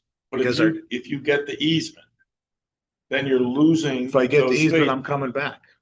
If I get the easement, everything changes and I'll have to come back for everything. If I get the easement, it actually gives me the possibility of not only taking traffic off of Howe Avenue, but getting more parking. How do you get more parking? Because their property is basically runs behind my parking lot. All right, and if you look at I don't have it with me. If you look at their property line, it basically goes about 20 feet by maybe 250 feet. Of my property, I have 20 feet by about 14 feet. That is theirs behind my parking lot. So I could actually pick up the ramp going down, and then I could pick up another spot on their piece of property that they're giving me an easement. So you're And pushing it back Back. another, yes, like towards the chair company. Yeah, right, Whatever that exactly. place is. towards New England Stair. Yep. Yeah, so it drops off. Drops Oh, off, yeah. but not at the Howell. I mean, it does. Yeah. More so on the White Street elevation. Mhm. On the Howe elevation, we got a good 20 feet to You still 25 have- feet where we can build a very small retaining wall and still pick up more. And your turning radius and all that kind of stuff. But we don't have this additional parking that you have in back of your building on any of these maps today. No. We didn't need it because we had the 21. We have. Well, you don't 20 have 21, you only have 19. No, we have 21 No, currently with right this- now. This You this proposal. is- you have 19 on this map. Right, but as built today, we have 21 on the Howe Avenue yeah, that elevation. just shows a ramp, that's why. Right. Yeah, you take the. But it's an incomplete application. I don't think it's incomplete, we're just saying it's a proposal. Right. You're required to present a complete application to show it all the features. You don't have that. Well, But I guess we're not changing the site plan yeah. at all. This is a Just building because- that, this site plan has been intact since 1960. I didn't really think we needed to. I think what the commissioner is saying is it's showing a ramp and not the 2 spaces. I have to agree with him. Okay. That part is, Should have that part is. done Internally, it's already approved, your request was only changing the apartment count internally, so Okay. interior. Yeah. Yes, So correct. we weren't reviewing. So that was the gist of why I filed the modification. Legally, I have to change the statement of uses. So now it'll be documented that whoever, whether it's Matt or someone in the future, they're limited to 12 units, not 27. The plans that are referred to that had an addition are gone. So that addition, even though it was approved, would no longer be applicable. And whoever, whether it's Matt or the subsequent buyer, would be limited to the plans that Joe has shown you tonight. Are you providing another space for the garden store? Plant store? This is what we have. So we have 70 parking spaces. No, I'm saying, no. Oh, another, Your parking space. is oh, in front of the another, garbage store. another They lease. Space, Well, we got another year and a half Yeah. before we build the restaurant. but this is- whatever, that retail space will be taken up by the lot. Yes, you know. correct. So you have 20 parking spaces because you need access to your trash. No, because our trash is currently on the property owner next to us, which we have a, And on this plan, the trash exits into a parking space. right. So you're not having a parking space. You have a trash space. The trash is actually, we'll redraw the plan for you. It's, Oh, we have, there's a trash room, Yeah. I'm not sure. yeah, so the trash is actually right here, and that's where we're gonna put that if we got the easement. We didn't get the easement. We worked on it for 6 months and it didn't work out. They say they still want to do it. They say that they're tied up, but we can't wait. You know, I've got a restaurant to build and finish up and, just trying to keep things moving in the right direction. I think ultimately I understand your concerns because it's not as reflected, but we could modify the drawings to show you 21 spaces currently and 10 spaces on the White Street elevation. Attorney Tito, so that could be all contingent, those particular things, if the applicant has to provide Yeah. X number of Yeah, like a spaces condition of and, approval. yeah, You did it in the last time. Yeah. right. Exactly. All right, anything else for us before we go in the public portion? Can we have that sheet, please, Matt? That. Thank you. If there's anyone here in the auditorium that did not sign up to address the commission on this application, would like to do so, please come forward. And if there's anyone participating remotely who would like to address the commission on this application, please use Zoom's raise your hand feature or dial *9 to be recognized.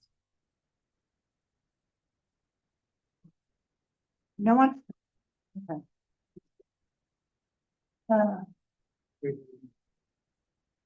So any other comments, questions, or concerns from the commission?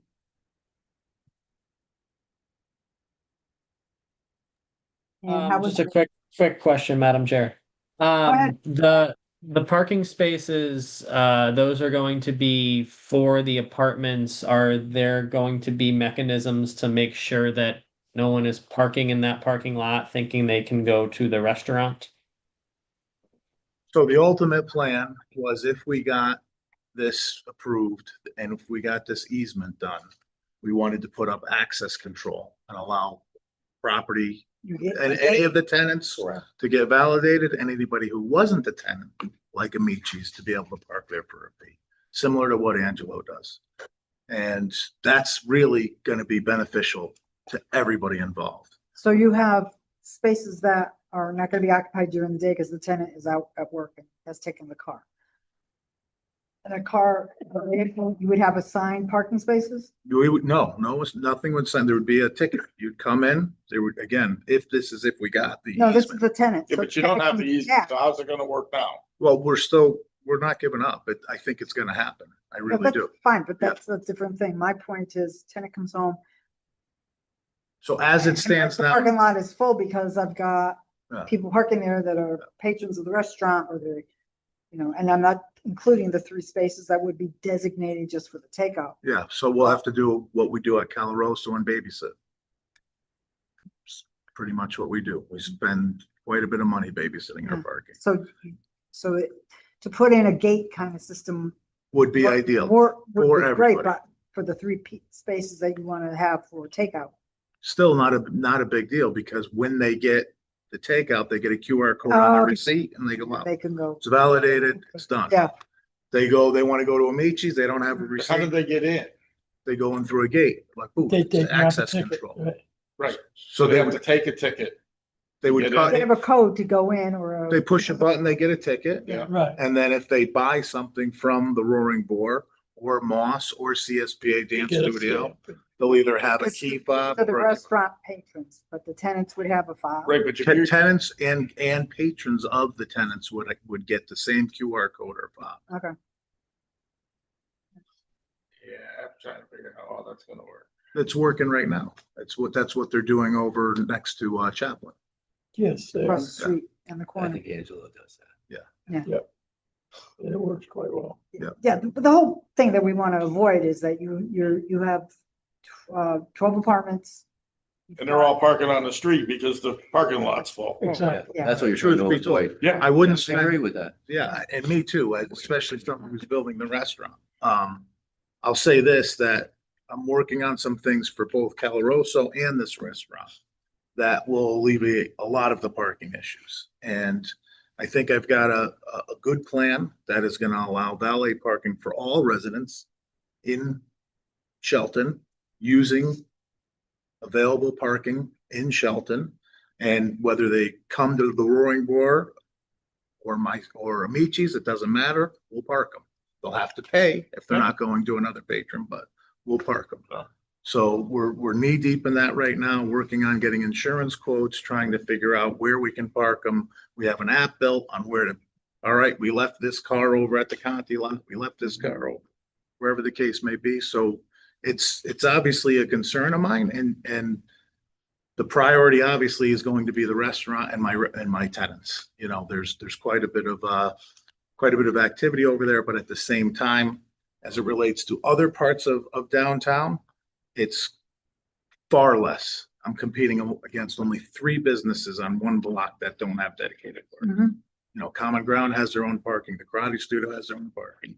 The only ones that don't are the Mexican restaurant, Takeout, African Spice, and J Cuts. Everybody else has their. This is a parking garage. Say again? There's a Make lot that of as a parking places. garage. So that's what we wanted to do initially, and that's what blew the deal up. Just to hold up Howe Avenue and build one parking deck was 1.2 million bucks. So that's what, Ramping. so we had to go up to 60, which I didn't want to do for many reasons. Didn't have the money. I don't think it's right. So the move was obviously to scale it back, get the restaurant up, rehabilitate the building, which has been an adventure to say the least. And that's kind of where we are. The whole point is that you have to be able to control it. So somebody's not going in, taking a ticket, and they're going somewhere else Yeah. on Howe Avenue. Oh, trust me, we know that. So Oh, that, yeah. yeah, people are And the open lot to the north is not available. I've made 3 offers. Shelton Laundry used to be. I've made 3 offers and just not really willing to move on it yet. So no. Solves a lot of problems. So Certainly does. For everybody. even offered the best case scenario for everybody was, listen, just pave your lot. Right.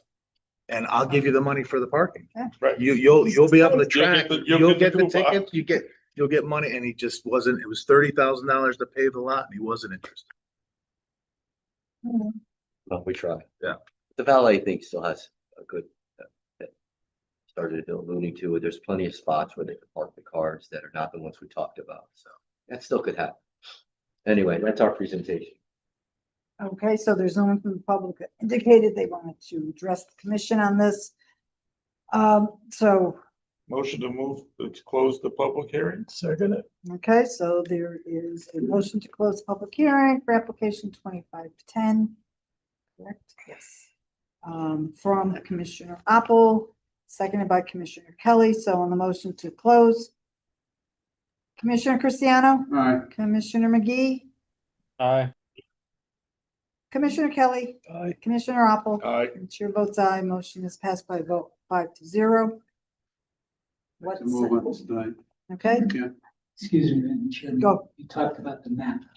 Getting on the revised map, You asked about taking the out map. the ramp. Oh, thank you. So, and that, all right, so we close the public hearing. Right. Yeah. So now So for part of the for, approval. for the approval, the Right. contingency would be for the site Update plans site Right. to be updated. Yep. Yep. All right, so what's the consensus? Let's make a motion to approve the application as presented, the applicant to submit an updated map of the parking in 7 business days under the existing easement. If the applicant is to secure the right of way, they'll have to submit an amendment. The easement or the parking should reference the spaces to the left of the building and the rear of the building. All right, so you're making a motion to approve the application as presented with the condition that map has to be submitted within 7 days showing Parking, updated parking. Updated parking. To the left of the building, in the rear of the building. So spaces to the left of the building and to the rear of the building. Mhm. Second.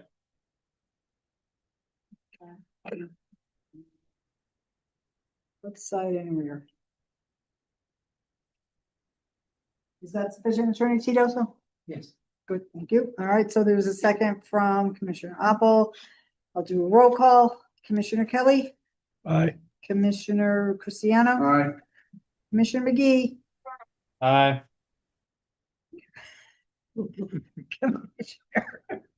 Someone did this. We're getting punchy. Who am I missing besides myself? Commissioner Opel. Aye. And the chair votes aye. Motion is passed by a vote of 5-0. Thank you. Thank you. Okay, See you later, guys. Good Ms. luck. Castro Thank you. will be waiting with bated breath, I'm sure. or else.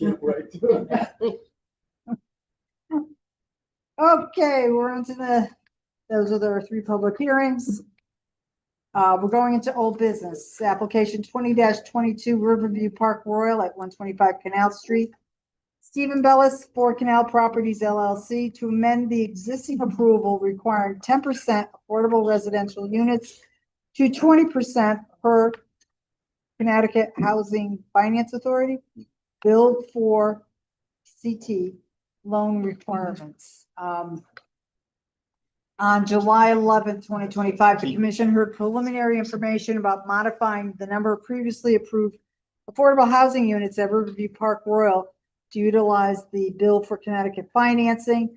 Yesterday afternoon, the commission heard a presentation from Vincent Bergen, the Senior Development Officer for CHAFA, about this particular program, which is a collaborative housing initiative between the Connecticut Department of Housing and CHAFA. It partners with approved lenders to provide below market construction to permanent and permanent only loans for the development of market rate and workforce housing, including to be built or recently completed market rate multifamily developments, new construction, adaptive reuse, or substantial rehab, with a minimum of 20% of units to be restricted to middle income renters earning between 60 and 120% AMI. Attorney Bellis, do you have any additional information for us? I had 2 zoning hearings in Fairfield last night, so I wasn't able to listen in on what Vincent had to say. It was in the afternoon, but it's on YouTube. So our request, there was a request made to see, I think your counsel had asked me whether the loan could be assumed by a new borrower. And so I asked Vincent that question via an email, and he said that under certain circumstances, they could be assumable. So that the fear was if someone sold the property in year 3, then the thing would they have to pay off CHAPA? And the answer is you could assume that mortgage for the life of the mortgage, which is 20 years.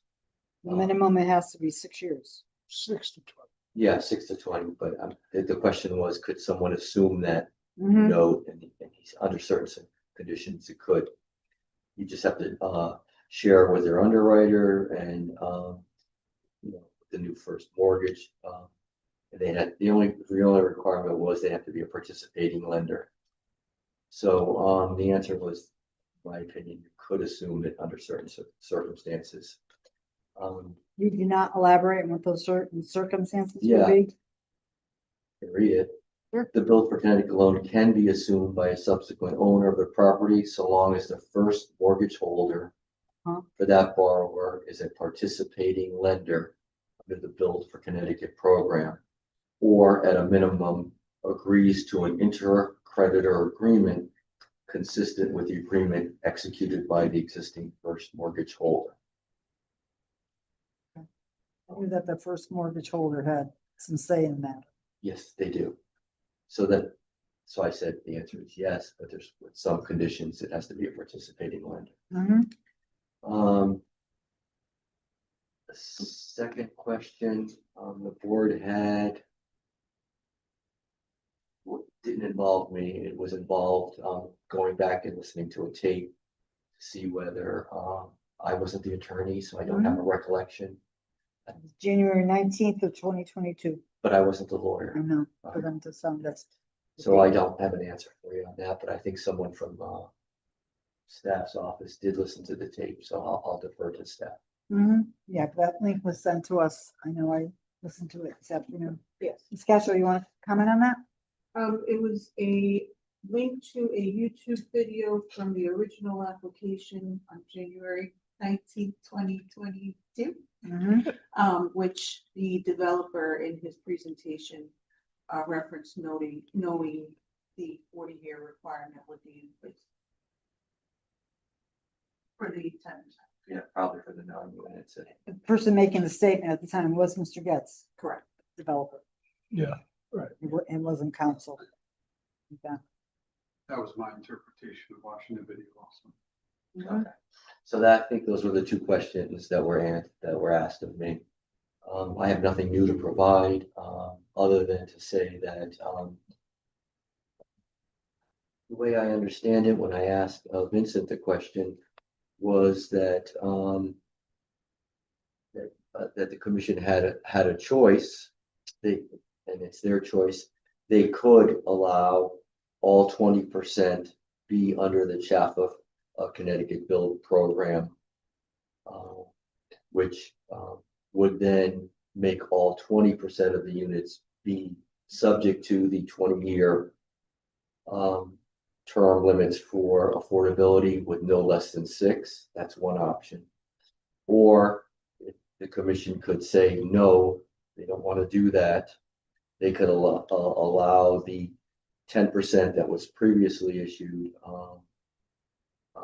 stay as it was, and if it was the intent at that time to be 40 years, so be it, and that the additional 10% to make 20% could be under the program of 20 years with no less than 6. That was my understanding. Right, and we would have to police ours, and we would have to police. I would agree with that statement. Could you What he means by police, we would have to police. We would have to police the ones that we agreed on. Yes, yes. Yeah. Yeah. And the opposite would be for. Yeah, under the first proposal, if you were to accept a change to all 20% under the Build for Connecticut, it's my understanding that CHAFA polices the whole thing. Right. Yes. I'm using police, but I mean administrative. I understand. I understand. So I think that's the choice. All right, any questions for the applicant? Doesn't it be, Go ahead. there doesn't appear to be an advantage to the town if we change it all to the 6 and 20. We actually are losing.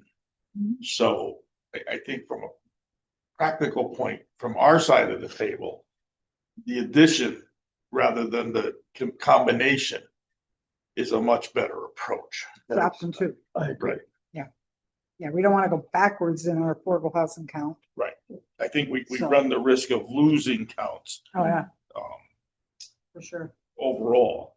So I think the question then becomes, is where do we move from here? The question, I guess, is if the initial, correct me if I'm wrong, if the initial 9 units was 40 years, 9 units, 80% AMI, then where do we stand if we're in agreement to approve the second 9 units to give you your 20%?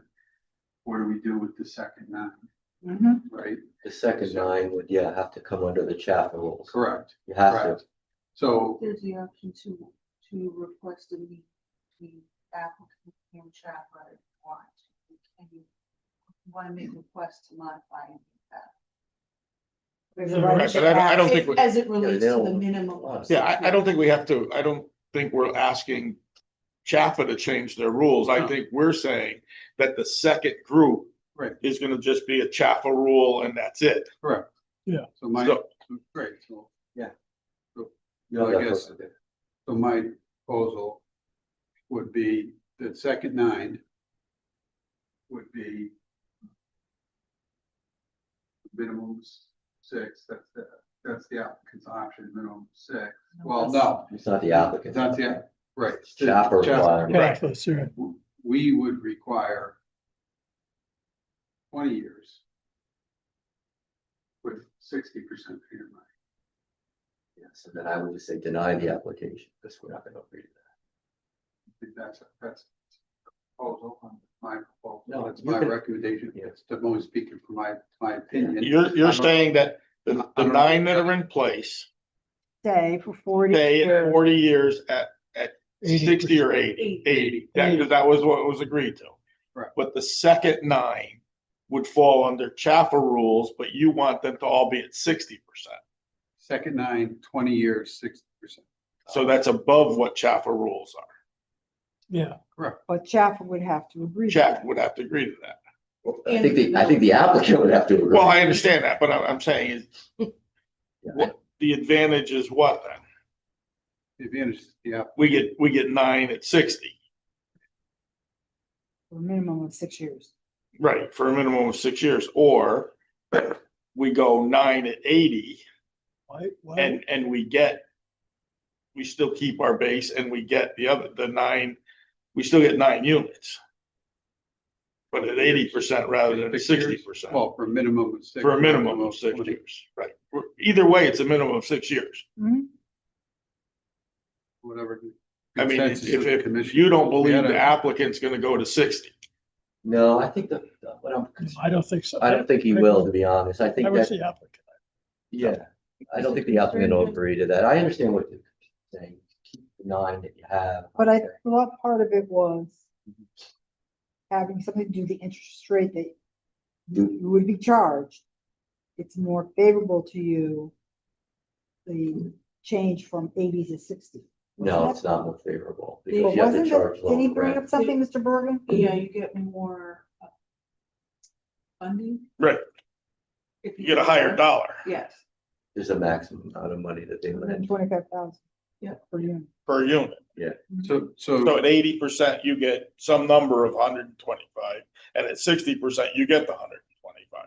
Yeah, I think you get the, they have a funny way of saying it, which made no sense to me, but they have it between 60 and 120. Oh, Right, yeah. we saw that. We saw that too. So I don't, So your proposal, Is the concern the percentage or the length of time? Or both? I would let Chaplin determine what the percentage ought to be under their program, whatever it is. Well, they give the option from 60 to 120. Yeah. So that's your request to the commission. Yeah, I would let the 9, the new 9, Additional. just be whatever Chapa, whatever he qualifies for with Chapa. And then I guess what the commission is saying is that the original 9, where there was not clarity, it's not in the resolution. And it was voluntarily given that having with a statement made by my client that he assumed it would be 40 years, that you would make that. We'll codify Because that. now it's not. Sounded like it was. Sounded like it was, but it's not in the resolution. But I'm not arguing with you. You hear me arguing with you? No. so the first 9, 40 years or 80. Yep. Yeah. Because I think that was the intent. Definitely. That was. So the second 9 that. He just a chap alone. So I guess the question to staff is that if the second 9 is minimum of 6, right? That's staff's decision. How do we know, or how is the MI determined? I mean, how did, Typically, if you wanted, do we decide it or? if you want to negotiate this, the commission with the applicant and Chapel would, not the full commission, but a representative of the commission would sit down and discuss the negotiations and see if Chapel is willing to accept the proposal. So is that a better, because that's new for us, correct? Is that a better way to do it than picking a number? Yeah, but the crapshoot could be it's 100. Yeah, or 120. Right. I don't know the answer. I don't I know how thought from Chapel what does it. I come. the- Are we better off just? The conversation yesterday was that we can accept a 60 or 80 and Chapel will agree to it. Yeah. Okay, And the interest rate is 1 to 3% fixed for the term loans. Rate is determined by CHAPA in its sole discretion Yeah. and largely dependent on how much of a discount the restricted units rental rates provide right. when compared to market So you rates. get more money for the higher, the lower the AMI rate, the The more higher money, money the you higher amount of money you can get. But based on what the conversation was yesterday during the presentation, I don't think we can say to Chapel, well, you pick 60 or 80.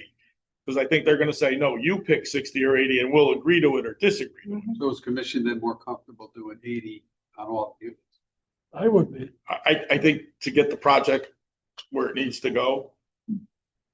Okay? Mhm. That the original 9 stay at 80 and 40. Right. And that the new 9 stay at 80 and 6 to 20. Not less than 6. Right, not less than 6 and not more than the That's 20. yeah. That's I think that's the only solution. way you can kind of glue this together without getting Chaffa involved Yeah. and waiting months and months and months for a decision. I'm comfortable with that. That's the consensus of the commission. Okay, so It makes sense. is there- The applicant acceptable to that. that's what we're gonna ask. Yeah, I mean, that's your. You're not gonna ask them. You can't. Well, I mean, we gotta move forward. They choose with not to. recommendation. Right, but if they I choose mean, not if we to go close the through with public it- hearing and want to make a decision tonight, is Yeah, the I- applicant acceptable? Yes. You want to call? Phone a friend. Well, we don't negotiate. It's not It's negotiating. not really a negotiation. This is what our proposal would I be, agree. okay? So, Who's your shoe for? okay. So.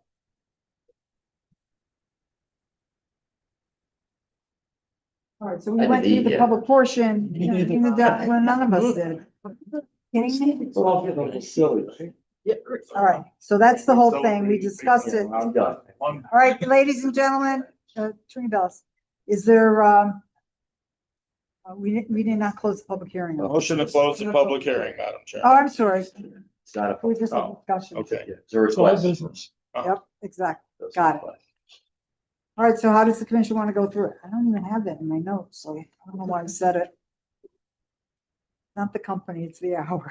Yeah, no, I know. All right, Madam Chairman, I'll make a motion Mhm. that on application 25-10, that the original 9 units be, 20-22. I'm sorry, I got a pen in the wrong. 20-22.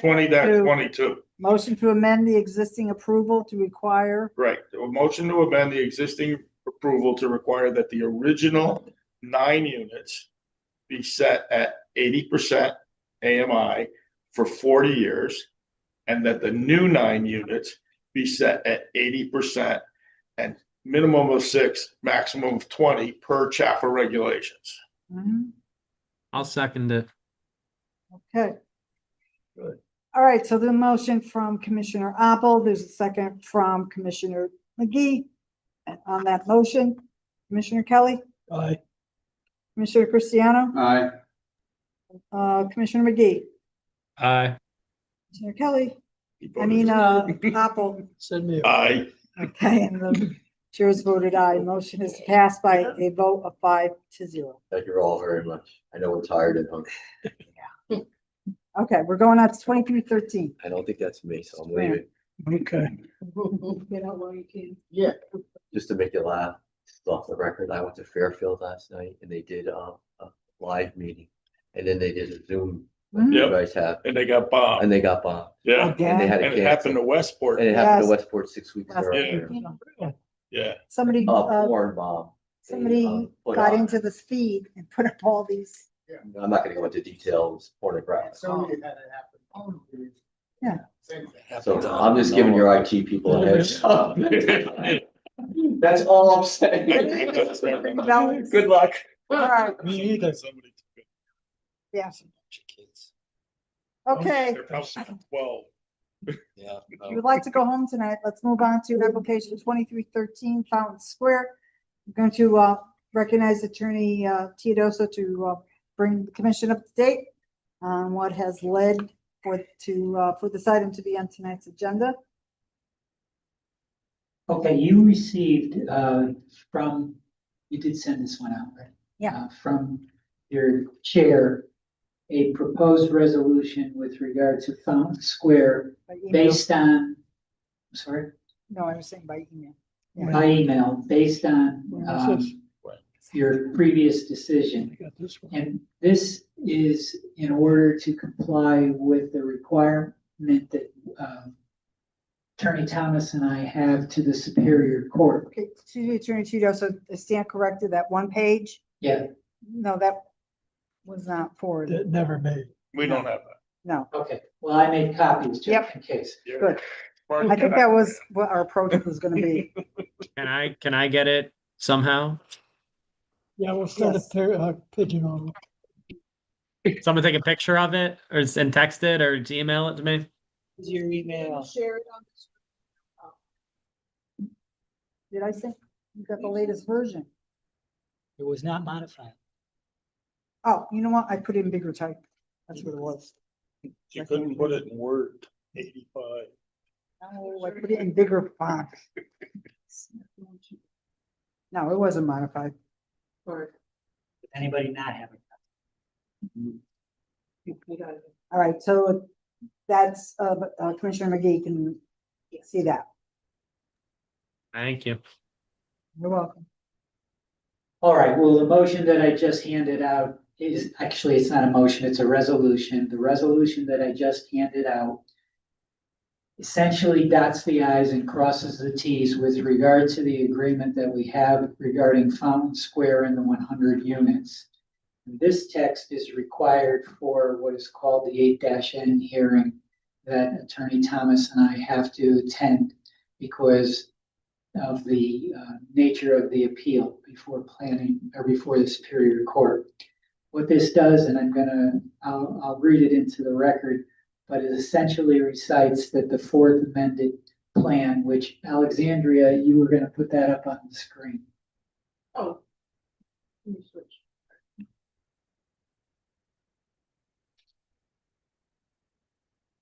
The fourth amended and restated statement of uses and standards is alluded to in this document. So you need to see that on the screen. If you look down, let's see, I think it's in paragraph 3. It says the fourth amendment to the statement of uses and standards attached here too. Let's see it up on the screen. And it essentially is the zoning regulation for this Fountain Square rule that you guys have given.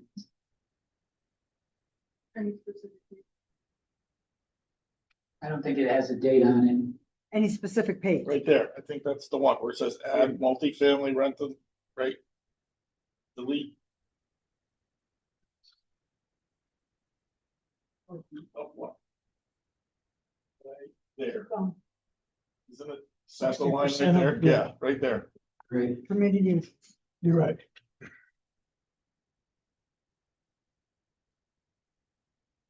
That sound about right? Attorney Teodoso? That's it. Yes, okay. Yep. Says. Yeah, that's the top paragraph. Yeah. All right, so with the commission's permission, I'm going to read the motion. Mhm.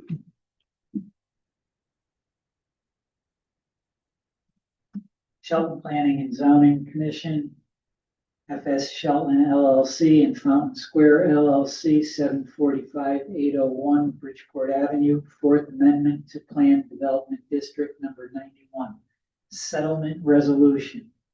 Motion to approve the settlement of the matter of Fountain Square versus the Planning and Zoning Commission of the City of Shelton. Docket number AANCV 24-605-4402-S. Under the following terms and conditions.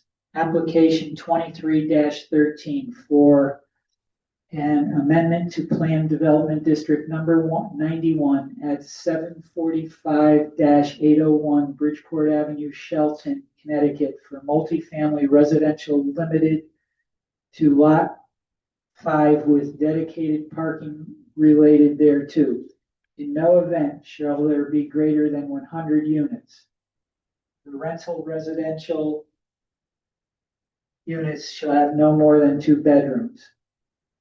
20 units shall be rented at below maximum monthly rent in compliance with the requirements for set-aside units as specified in Connecticut General Statute 8-30G and the state regulations related thereto, with 10 units calculated at 80% area median income and 10 units calculated at 60% area income. The revised initial development concept plans and the final development plans submitted herewith are approved, and the development shall, in accordance with the approved plans, the development shall be developed in accordance with the approved plans unless amended by the commission. The Fourth Amendment to the Statement of Uses and Standard attached hereto is approved, and by the development shall be in accordance with the approved Fourth Amendment unless amended by the commission. The amendment to the initial concept development plan and the Fourth Amendment to the Statement of Uses and Standards shall be effective on the second Friday after the approval of the settlement and withdrawal of the appeal in accordance with Connecticut General Statute 8-8N. Okay, is there any commissioner that wants to move the motion? Move the motion for discussion. Okay. Okay, so, Commissioner Apple moved the motion for discussion, second by Commissioner Cristiano. On a roll call vote, Commissioner I have a McGee? question before we vote. No, this is I, for discussion. yes. Oh, this, Yeah. all right. Motion for- Okay, so, Commissioner McGee, we're moving the motion for discussion, all Yep. right? Aye. All right, and Commissioner Cristiano? Aye. Commissioner Kelly? Aye. Commissioner Apple? Aye. Chair votes aye. Motion to move the motion for discussion is passed. All right, so who would like to open it up with comments? Anyone? Just a question for the attorney to the ocean. The only change we're making to the Fourth Amendment of the Standards and Uses statement is what we listed here in paragraph 1 regarding the 100 units and the 20 units and the division of the 20 units. Correct. No other changes being made to the statement of use. Correct. Pardon?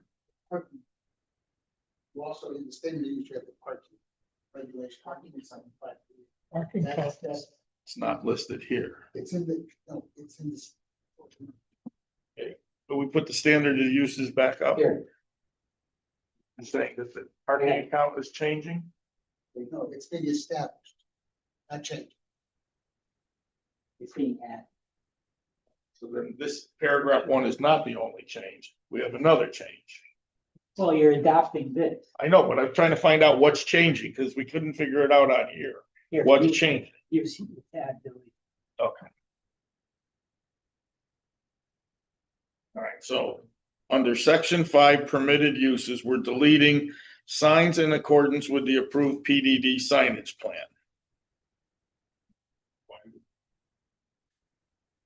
And we're adding the section about the residential. And then we're adding the signs back in 3 sentences later. And then we're deleting the reference to hotel, 1.0 space per room. We're deleting the sentence office, 4.0 spaces per 1,000 square feet of gross floor area. And we're adding residential rental at 1.75 spaces per unit. So there are 1, 2, 3, 4, 5, 6 changes to the statement of use. Well, isn't that because we're changing it from a hotel to? Yeah, Yeah. right, but it's not Multifamily. just that paragraph. That was my point. Oh, that all follows. But it all comes in conjunction with that, right? Seems All the same, right? all encompassed. Yeah, right. We don't want to leave anything to It's somebody referenced else's in line interpretation. 3. Fourth Amendment statement of use is attached. But, yeah, well, there was nothing attached, so now it's attached. That's what it's referring to, that page. Okay. So, Attorney Titozo, is that sufficient? What, should we make any add a sentence or? I don't think so. Okay. All right. All right, any further discussion? Make a motion to accept it. I have a super minor question. I could be wrong.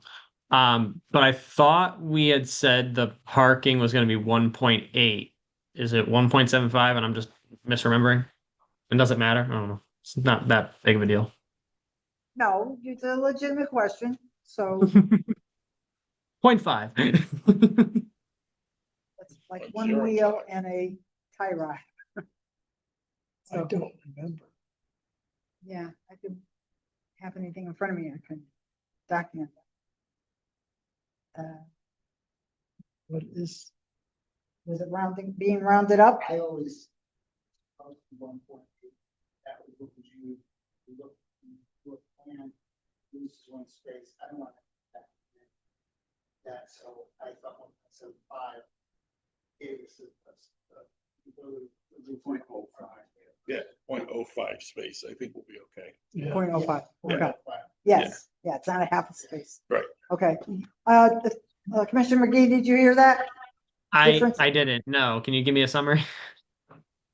Go ahead, Commissioner Cristiano. It's 0.05 difference, I'm not sure. The difference between 1.75 and 1.8 is. Okay, so the 0.0. commission. Okay, that's fine. No, I watched the meeting back and I had a note of 1.8. That's why I asked. All good. All right. All right, so is there a motion to approve the settlement resolution? I'll make that motion. All right, motion to approve is made by Commissioner Kelly and seconded by Commissioner Cristiano. Roll call vote. Commissioner McGee? Aye. Okay, and Commissioner Kelly? Aye. Commissioner Apple? Aye. Commissioner Cristiano? Aye. Chair votes aye. Motion has passed by a vote of 5-0, and the effective date would be what Attorney Titozo put in as number 4. Okay. Second Friday. I'm sorry? Second Friday. Right. Okay. That's it on that? We have to put this together, staple, put it in for the record. Okay. All right, last item on the agenda.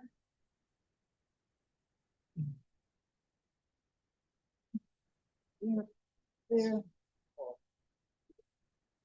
Last item on the agenda is application 24-20, Dominic Thomas for Crown Point 2, LLC at 0 Bridgeport Avenue and 48 Long Hill Crossroads, Assessors Map 50, lots 15 and 16, for a planned development district in an LIP zone for a mixed-use commercial development to include a hotel, restaurant, grocery, and retail. I'm going to recognize Attorney Titozo to present the favorable resolution that was authorized by the commission at its March 19th meeting. And Attorney Titozo, that was authorized the March 19th meeting. There was Commissioner McGee was absent at one meeting on the 23rd of April, but that was not was not on the agenda. And Commissioner Ticky was excused from the meeting on May 28th. And again, it was not an agenda item. I know. Well, same.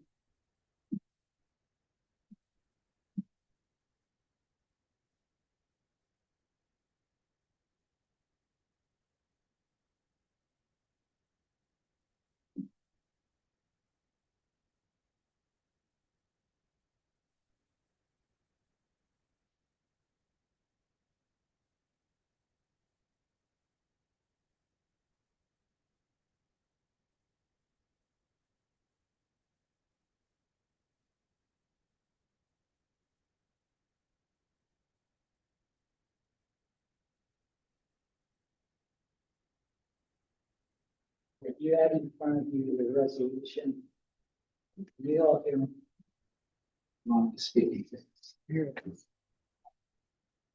I'm going to read the resolution to you. There are a couple of changes. One is a change that Commissioner Appel suggested, and we put it into the paperwork. It's up on the screen. I'll call it to your attention when I get to the portion of the text. This is referencing application 2420, application of Crown Point 2 LLC for initial concept development plan and plan development district approval for a mixed-use retail commercial development of 5 buildings at 0 Bridgeport Avenue and 48 Long Hill Crossroads, assessors map 50, lots 15 and 16, currently zoned as light industrial park.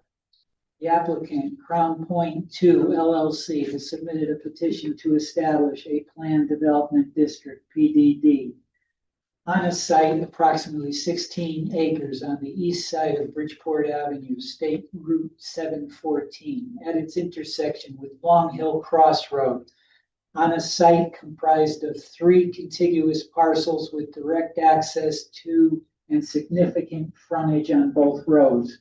A portion of the site, approximately 3.9 miles in the eastern portion of the property, acres in the eastern portion of the property with access from Long Hill Crossroads, will not be part of the proposed PDD and will remain zoned LIP. The site includes 110,480 square feet of state of Connecticut DOT Route 714 right-of-way. The petition complies with the applicable zoning requirements, except as may be amended by said proposed PDD and final statement of uses and standards applicable thereto, and is consistent with the intent and purposes of a PDD.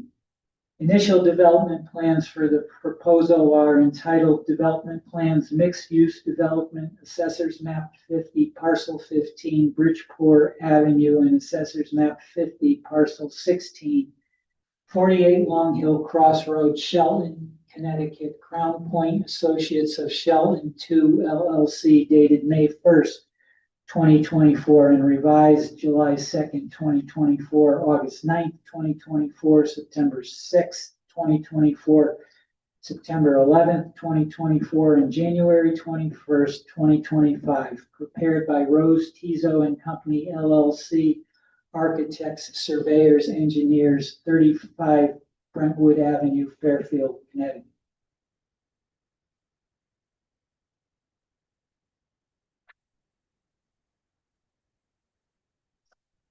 Permitted use area location and bulk standards have been proposed with standards based on total project size and will not be affected if any portion of the parcel is required to be conveyed in fee to the city of Shelton or its designee for permanent open space. Refuse pickup is to be private and all dumpsters are enclosed within the appropriate masonry walls and gates.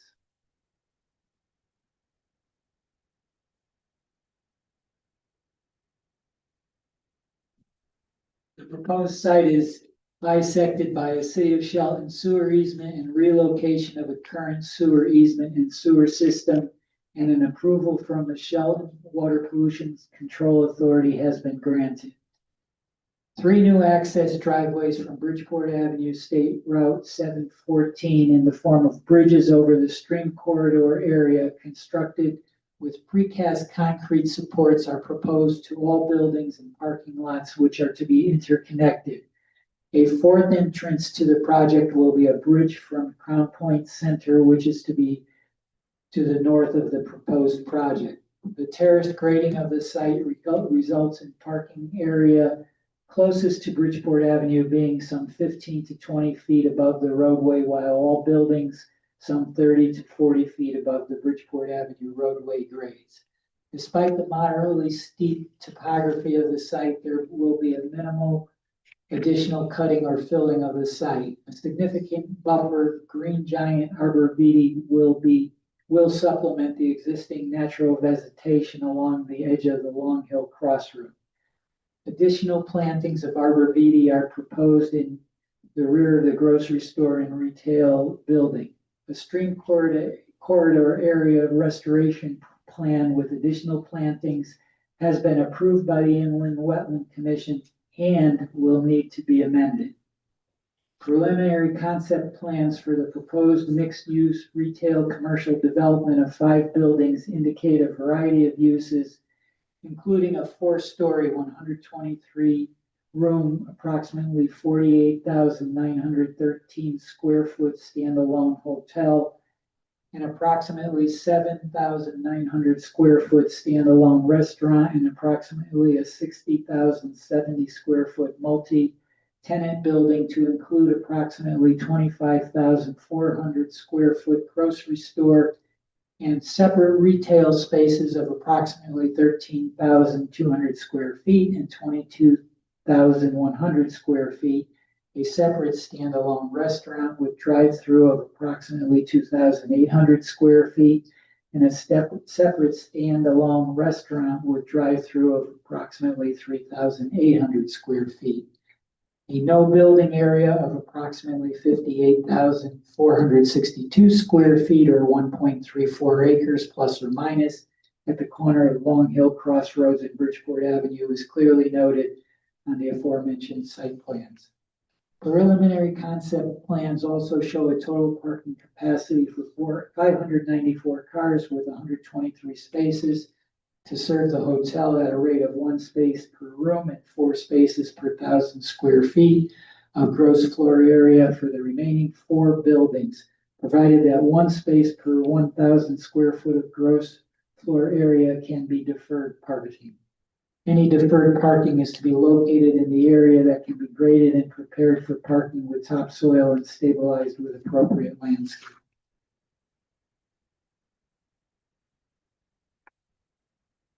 The proposed site will also employ best stormwater management practices complying with the City of Shelton Stormwater Management Ordinance number 58 and will be adequately maintained by the owner in accordance with Section 9 of the Statement of Uses and Standards. All signage will be in accordance with Section 44 of the Shelton zoning regulations and shown in the final site development plans, and the signage design, detail, and material will be subject to commission approval. The commission convened a duly noticed public hearing on September 18, 2024, which was continued to October 23rd, 2024, November 20th, 2024, December 11th, 2024, January 25th, 2025, and February 5th, 2025, February 26th, 2025, and completed on March 12th, 2025. During all presentations by the applicant, commissioners raised a variety of questions focusing on existing site conditions, topography, grading, impacts, building layout, stormwater drainage, on-site parking amounts, arrangements, entrance and exit sites, constraints, traffic impacts on Bridgeport Avenue, and other design and construction concerns. Public comments expressed both support and against the proposed cited concerns over growing traffic on the adjacent roads, impact on the property values of adjacent residents. The applicant and his representatives addressed all questions and areas of concern in detail. The commission is familiar with the site and its vicinity, has reviewed the subject initial development concept plans, is knowledgeable about the area, the site and existing site constraints, and has considered how the site is proposed to be developed. It has reviewed all materials submitted as well as the testimony and comments recorded at public hearings. The commission discussed the proposal following the close of public hearing, and based upon its review and discussions offers the following comments and findings.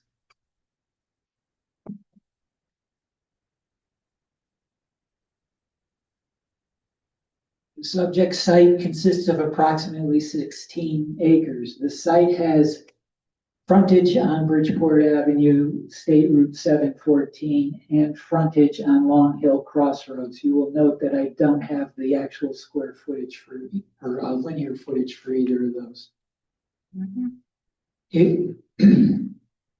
It was a forested and meadow area with municipal sanitary sewer service and public water supply to the site from Bridgeport Avenue. The site is characterized by relatively steep topography sloping up from Bridgeport Avenue to an elevation some 65 to 70 feet above Bridgeport Avenue at the westerly property line. The stream bed runs parallel along Bridgeport Avenue, State Route 714, and lacks a stormwater management system. The subject site is zoned light industrial.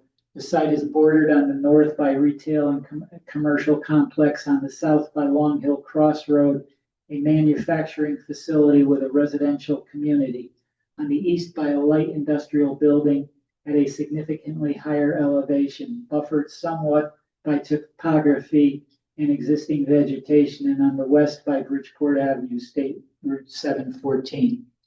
The future land use plan of the 217 Plan of Conservation and Development identifies this site as one of several that are capable of supporting appropriate mixed-use development. Since the existing topography is relatively steep, it will require extensive site preparation, including excavation, grading activities, blasting, and rock removal. The applicant has submitted a traffic impact study prepared by the certified traffic engineers of SLR International Corporation, including existing conditions, traffic volume and speed data, historical crash data, sight lines, site trip generation and distribution, proposed roadway improvements, intersection capacity analysis, and queue analysis. Traffic improvements both along the site and off-site at various impacted intersections at the developer's expense are detailed in the report.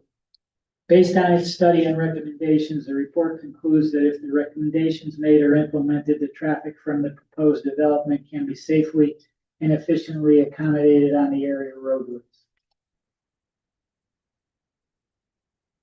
The stormwater drainage system proposed will include water quality provisions prior to discharge into the existing retention pond at the northeast corner of the site, prior to discharge into off-site water course.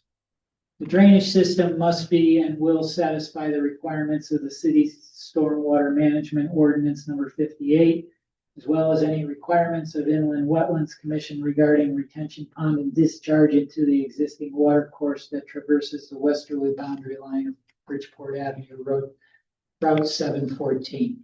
With the submission of detailed site plans, Fire Marshal and Fire Chief will again review and report to the commission regarding adherence to fire lane requirements and hydrant locations. The city engineer will also review and report all final engineering design details. The proposal intends to discharge from the site at the existing sanitary sewer service connection in Bridgeport Avenue. The sewer connection will require Water Pollution Authority review and approval. Initial development plans have incorporated a complete system of on-site pedestrian walkways throughout the site and is proposing a sidewalk along Bridgeport Avenue frontage. The applicant is requested to determine the possibility of connecting the project site via the Bridgeport Avenue sidewalk or bridge connection to Crown Point Plaza. Preliminary plans feature well-designed buildings with articulated facades, individual tenant storefronts, pleasing roof lines, and exterior material and finishes. There is consistency in the architectural treatment of all buildings. The exterior materials consist of a combination of brick and stone veneer siding with cast stone sills and aluminum and glass storefronts. Decorative lighting fixtures and attractive fabric canopies provide a unifying character between all buildings, resulting in a visually unified and aesthetically pleasing retail complex. All on-site curbing shall be concrete curbing or better. Protective guard railings and fencing may be required where necessary for safety purposes. The dumpster enclosure design must incorporate passage gates and provisions to assure any overflow rubbish will appropriately be contained. Additional details of on-site lighting and landscaping will be required as a comprehensive signage plan, including all wall and monument signage controls. The site must be well maintained at all times. There should be no accumulation of boxing, packing materials, trash, etc. in any delivery entries, driveways, or parking lots. Any tenant needs for additional dumpsters must be provided within provided dumpster areas or such additional enclosed areas as may be approved by the commission. In addition, no outdoor collection bins or other portable structures shall be on site without specific authorization by the commission. It will be the responsibility of the center's management to see to the enforcement and to the immediate removal of any such unauthorized bins or structures. A statement of uses and standards may require further clarification, refinement, and modification to address any concerns regarding permitted uses. The proposal was referred to the city engineer, the local traffic authority, the fire marshal, the fire chief, and conservation commission. All concerns about site access and internal circulation of fire apparatus, as well as fire lane designations, hydrant locations, etc., must be addressed to the satisfaction of the fire marshal. The applicant has applied to and received approval of the Inland Wetlands Commission and will need to be amended to address the removal of trees along the Wells Hollow Brook. All concerns of staff, the commission, and other municipal departments must be addressed prior to sign off of final approvals of final site development plans. As Bridgeport Avenue, State Route 714, the scope of the proposal necessitates a certificate from the Office of Traffic Administration, OSTA. The applicant has commenced that application process. Commission reserves the right to require deferred parking to be installed upon reliable evidence by the zoning enforcement officer of parking unavailability or by the Shelton Fire Marshal of parking within fire lanes on a consistent basis over 30 days, a 30-day period. After further review and discussion of said initial development concept plans, staff has prepared a resolution for consideration and action by the commission. On the basis of the findings and concerns noted above, the following resolution is offered for consideration.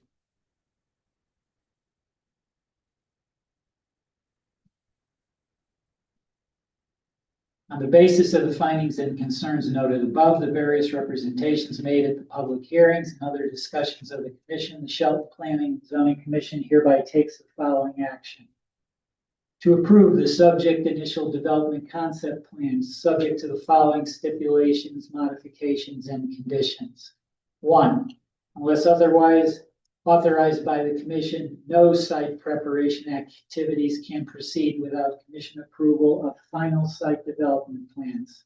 Said final site plans shall be submitted for commission approval within a period of 1 year from the effective date of the subject PDD adoption. The commission for good cause may extend said time limit.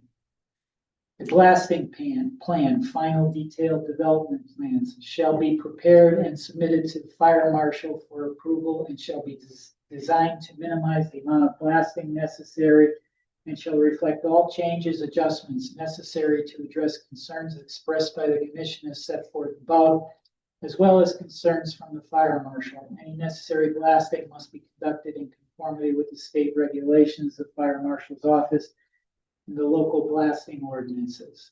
And I'm going to call to your attention that there is an inserted text in the next that I'm reading. And this is the text that Commissioner Hopple wanted. You could see it on the screen if you want, but it's not in the written text.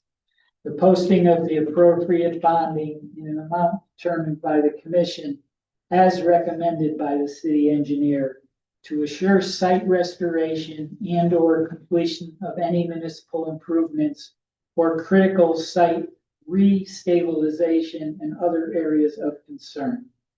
A separate bond to assure the installation and maintenance of all required sediment and erosion controls shall be posted and continued until completion of site construction and restabilization of ground surfaces. Final detailed plans must reflect all site plan modifications necessary to address the commission's concerns noted above.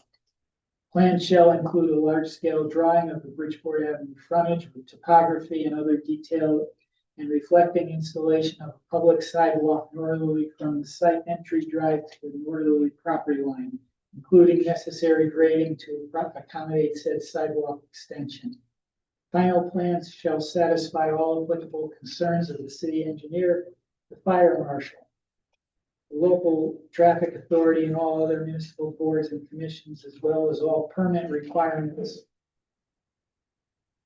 of the State Traffic Commission and the State Department of Transportation. Evidence of the required approvals of the Inland Wetlands Commission, State Traffic Commission, Connecticut Department of Transportation, and all other municipal and state agencies will be required prior to final commission approval and sign off.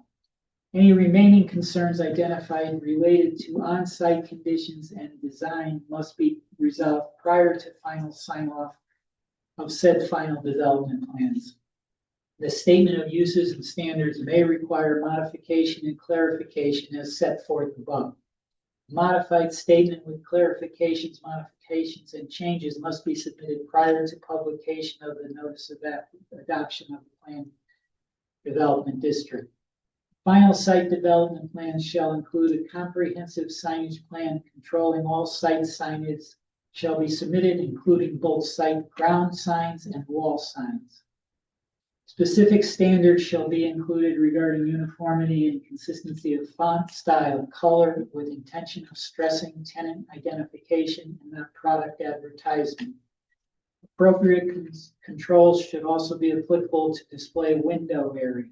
A proposed design of the main entry ground sign must be provided, emphasizing the identification of the center rather than the tenants. It should be integrated into the overall landscape enhancement proposed. Tenant wall signs are to be consist of individually mounted letters. Overall signage should be consistent with overall aesthetic quality of the center. All signage shall reflect the provisions of the above referenced signage plan and shall be subject to review and approval by the commission. All reasonable efforts will be made to reduce visual impact of rooftop mechanical and equipment. All utilities will be located underground along Bridgeport Avenue, State Route 714. The engineered final development plan shall also show proposed road improvements along Bridgeport Avenue, State Route 714, and at Bridgeport Avenue's intersection with Long Hill Crossroad.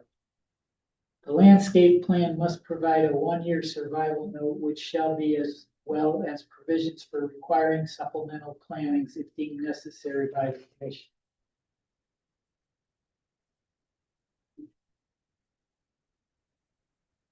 Subject to zone changes adopted for reasons found in discussions preceding this adoption and for the following specific reasons. The proposal gives the commission a greater degree of input and control over design features, exterior building materials, and permitted uses than the conventional light industrial park zone and permitted uses otherwise allowed as a matter of right, subject only to administrative approval of the site plan. Many of the proposed uses are consistent with uses allowed in the existing Route 8 corridor area and will result in buildings of quality design and aesthetically pleasing appearance. With needed improvements as proposed and subject to state of Connecticut approvals, the traffic impacts from the subject proposal can be accommodated and will result in acceptable levels of service at affected street intersections. The change will accommodate the proposed retail commercial development in a manner that affords careful control, promotes expansion of public sidewalks in the area, is compatible with overall development of the area, and is adequately served by necessary infrastructure, roads, and utilities. There is no conventional zone with sufficient controls that can reasonably apply to accommodate the proposal without risk to the city. The change is consistent with the 2017 POCD and does not conflict with the comprehensive plan of zoning for the Route 8 corridor area. The planned development district shall be numbered 1. 111.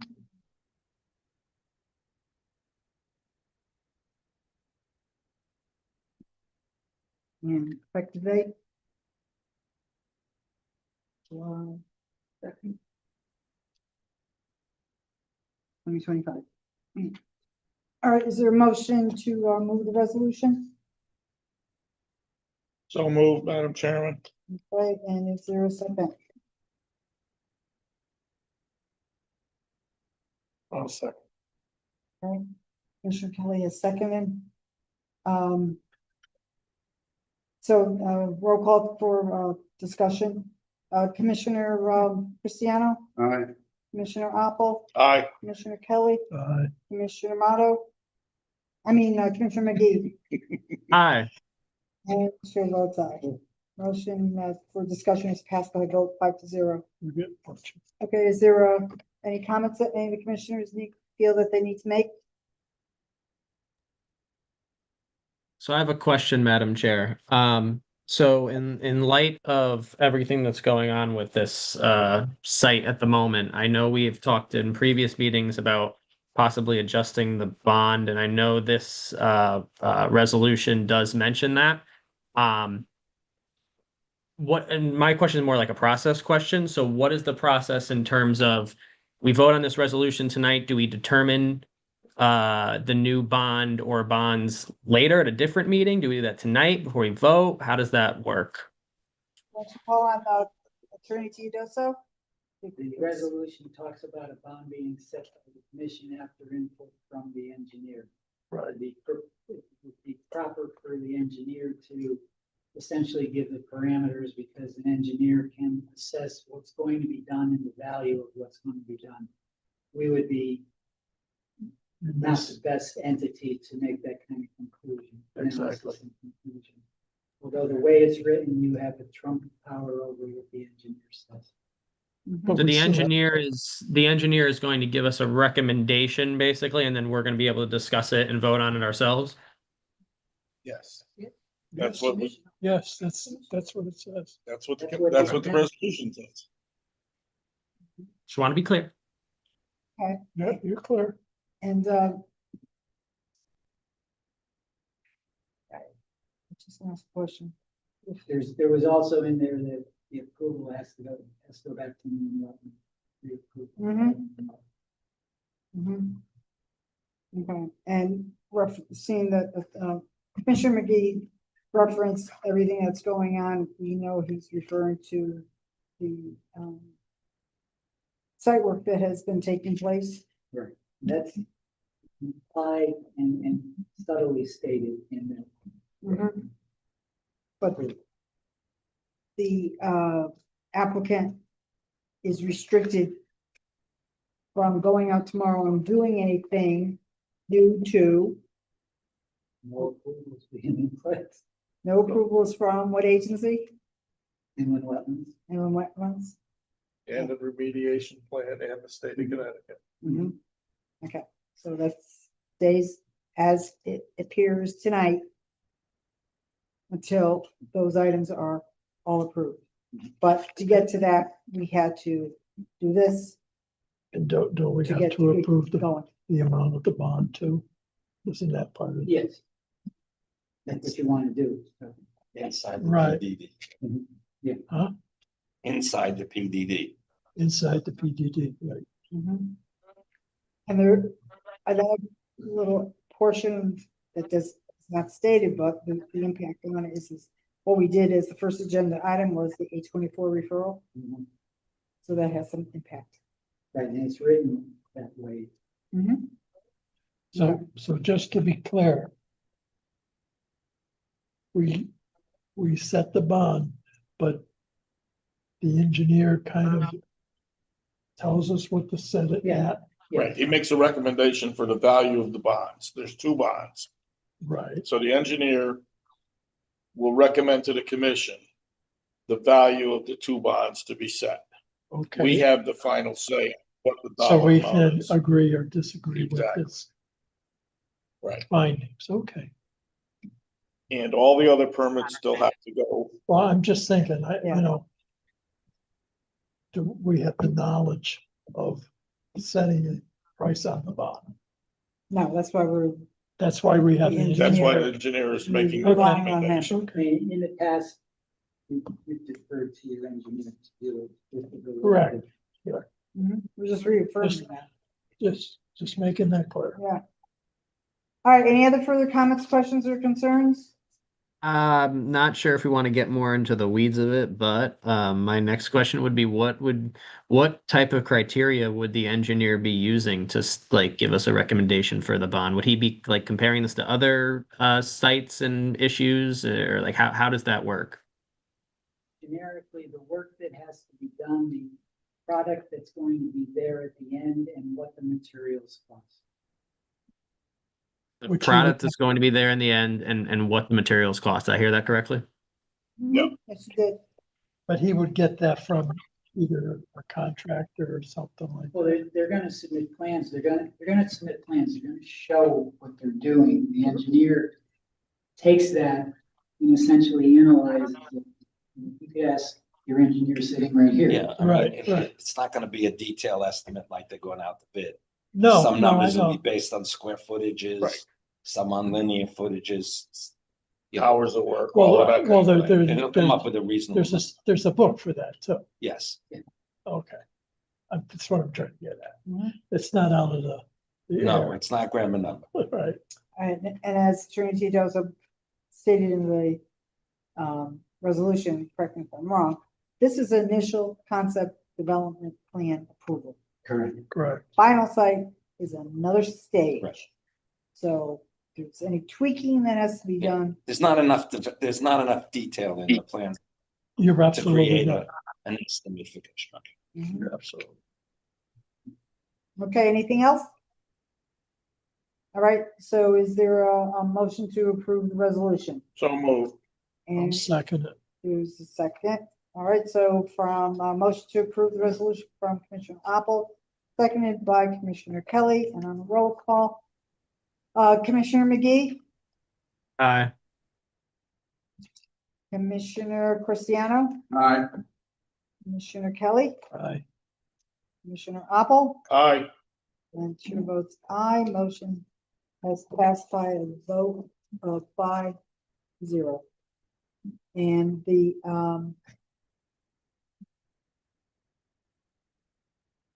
we don't have to worry about an effective date on this. It says it on there. We do. Okay. Effective July 2nd. July I'm sure, I'm sorry. Okay, By the way, we've been the other, that's what I was just gonna bring up. Staff indicated that we neglected to set an effective date for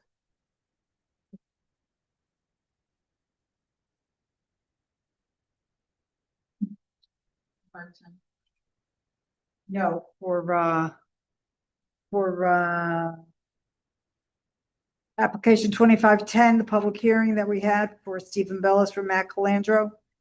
And we approved the plans that were presented this evening. So on that motion was made 2510. Well, wouldn't that have to be seven days after when we get the drawings? Yeah. We had said that we wanted the map in by 7 days, Right. and staff is indicating I would recommend the 9th just to allow room. For- 7 for- days after the map, Yeah. Yeah, I agree. that'd be the safest. Mhm. All right, so the person that made the motion to approve with the contingency that the revised map had to be done within 7 days was Commissioner Cristiano, was seconded by Commissioner Kelly. So can we just amend that original? Yes, we can. So, and the approval date would be 7 days after. And not the approval date, effective date would be 7 days after the 7th day that the map is. July. The initial. July 9th. Okay. Not the map, but the drawings. The drawings. Right. Okay, is Commissioner Kelly, are you seconding that Yes. modification? Yep. Okay. So on the roll call on that, Commissioner Opel, Yes. Commissioner McGee, Aye. Commissioner Kelly, Aye. Commissioner Cristiano, Aye. chair votes aye. The amended motions passed by a vote 5-0. And seeing that there is no other item on the agenda, chair declares this evening's meeting is adjourned as of 10:37 PM. Thank you, everyone. Good night.